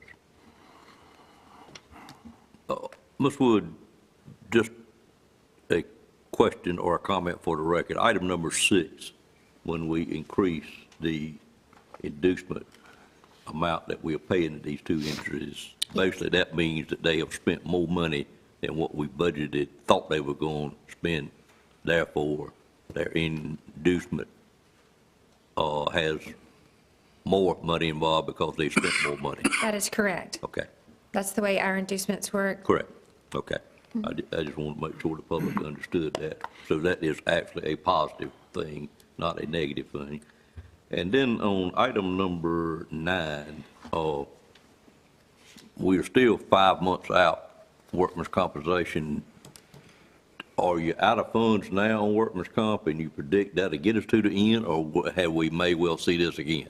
No, this should get us to the end. I try to anticipate and estimate what we'll need through the end of the fiscal year. Okay. I don't know how you do that, but it's great that you can do that. Well, I try to pull out my crystal ball and do the best that I can. That's such a unknown item, but that's fine. It really is. Okay. All right, you have the non-budget amendments. I'd entertain a motion for approval. Okay, I have a motion by Commissioner Combs. There a second to that motion? Second. Second by Commissioner Airton. Questions on either of the 9 or the amendment itself? Seeing none, all in favor, let it be known by saying aye. Aye. Any opposed by a like sign? They stand approved. Thank you, ma'am. Thank you. Next item is board appointments, and I'll call on Scott Rogers at this time, and I think we may have one you're going to discuss, or are you going to do that later? I'd like your permission to do a second one that's not in the agenda. You absolutely have the board permission, sir. Thank you. So the first one that is in your agenda is simply for informational purposes only. We have had a resignation from the planning board. The member that represents District 7, Mr. Philip Brannon, has resigned for some personal reasons, and we will need to find a replacement candidate for Mr. Brannon. And I am working on that in my district. Yes, sir. Thank you very much. So the application that I did receive after the agenda was printed is to replace Mr. Mark Cohn on the Travel and Tourism Board. As you remember, Mr. Cohn moved away from Nash County, leaving a vacancy, and we have an application from Ms. Brenda Whitley Stallings from the Middlesex area to replace Mr. Mark Cohn. All right, you hear that request? Entertain a motion for approval of Ms. Stallings. Make a motion we approve. Have a motion by Commissioner Leggett, second by Commissioner Combs. Any questions on that motion? Seeing none, all in favor, let it be known by saying aye. Aye. Any opposed by a like sign? Motion carries. Anything else, Scott? That's all I have. Thank you. Okay. We are now on item number 25, which is commissioner comments. Anything any commissioner wishes to bring to the board? I have a couple of things. Sure. First, I'd like to mention that, of course, we have our budget retreat coming up, and I know the manager will speak to that, but our next mid-month will be in May, so be giving some thought to inside and outside presentations. Second thing I wanted to do was give a shout-out to North Carolina Wesleyan University, member of the USA South Conference. They just completed their regular season with a record of 13-1. They won the tournament defeating William Peace out of Raleigh. Prior to starting that tournament, they had an overall season record of 23-5. They're coached by John Thompson. I think he's a great coach, and I think more important than that, he's a fine gentleman. He's in his 28th season at North Carolina Wesleyan University, and he has distinguished himself as the all-time winningest coach in the history of the school, with well over 400 victories. The season ended with the Bishops raising 2 banners in Everett Gymnasium, the 6th NCAA tournament appearance in school history and the second winningest season in program history. I want to say congratulations to the program on a great season, and I would like to request that we send a congratulatory letter to Coach Thompson on behalf of this board, recognizing their accomplishments this year. He's got a group of fine young men, and I've seen them play many times, and I know he's very proud of those men and what they have accomplished, not only on the court, but in their personal life. So shout out to Coach Thompson and the other staff out there for a job well done. Amen. Other commissioner comments? I'm going to be very brief, only the housing report. Were you going to say something, Mr. Belfield? I'm sorry. Yeah, Okay. I got a request from the Taven family for Nash County. She'll be 90 years old, April the 8th, and she has asked me to ask the commissioners for a resolution. She celebrate her 90th birthday. She was one of the pioneer 4-H when we moved 4-H out of the school into the community, and she stepped forward and she was a community leader for, I know, over 20 years. And they've asked me to ask the county for a resolution celebrating her 90th birthday on April the 8th at 2 p.m. at the Mobile Ruritan Club.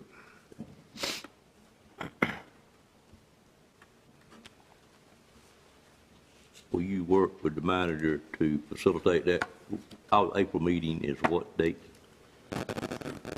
Before April 8th, I hope. I believe so. Our April meeting is the 3rd. 3rd, okay. All right. Third, yeah, we'll have another meeting before that. We will, yes, sir. Yeah. If you'll work with the manager on that. And they would like to have it to present at the wedding, I mean, not wedding, birthday celebration, her 90th birthday celebration. All right, we can sure work that out. Thank you, sir. Okay. And give you the information. Okay. All right, any other comments? Our building permits past month, we did have 55, as I mentioned earlier, over 50, but 55 new home permits in the month of February, which is, I think is really outstanding for the month of February. They were applied for by 23 different builders, so basically an average of 2 per builder. And we had $2.833 million worth of commercial permits applied for. So the housing market still appears to be pretty strong in Nash County. With that said, I'll go to the next item and turn it over to the manager for her report. Thank you. For the month of February, for the co-responder program, there were 20 referrals from DSS and 2 referrals from the sheriff's office. All departments have been working on their budgets, putting together their operating budgets, submitting CIP, capital improvement requests, and position and reclassification requests. We're working on compiling that information, and this week we will be meeting with all departments. I believe we've got 20 meetings set up this week to meet with all of our departments. And on March the 28th and 29th, we will have our annual budget retreat with the board. That location is going to be at Smith's Pavilion in Dorchester. The address is 3713 North Halifax Road. We will plan to start each day with breakfast at 8:30, and our agenda will begin at 9. If I could just ask for our management team to be on hold for further information about when exactly we would have them join us on the agenda. We're still trying to work through that agenda, but I will be in touch with management team to let them know when we would like to have them join us for the retreat. Don't start when? Pardon me? Start date? 8:30. No, the date. The 28th and 29th. Okay. March All right. 28th and 29th are the dates for our retreat. All right. This Thursday, I'll be in Raleigh for the Risk Management Pool Board of Trustees meeting, and on the 15th of this month, Scott and I will attend the first North Carolina Eastern Regional Managers Meeting in Greenville. There has been a Western group that has been meeting for a number of years, and there have been some individuals who have really been pushing for an Eastern regional meeting for managers to get up and going. So we will have our first one in Greenville this month, and we'll report back to you about that. A reminder that our legislative dinner is scheduled for Thursday, March the 16th. That's at the Nashville Exchange at 5:30. So make sure you have that on your calendar. And then also, as the chairman mentioned in his report, we have our Citizens Academy that's going to get up and going this month. And that's all I have. All right, any questions of the manager on her report? All right, the last item on the agenda is to call for a closed session. The closed session will be for economic development matters, matters of attorney-client privilege, and the performance of an employee. I'd entertain a motion to go into a 10-minute recess and then convene the closed session in the Commissioners' Conference Room. Entertain a motion at this time. Moved by Commissioner Combs. There a second? Second. Second by Commissioner Leggett. Questions on the motion? All in favor of that motion, let it be known by saying aye. Aye. Any opposed by a like sign. We stand recess for 10 minutes and then conference room. We will come back out here at the end of the week, yes.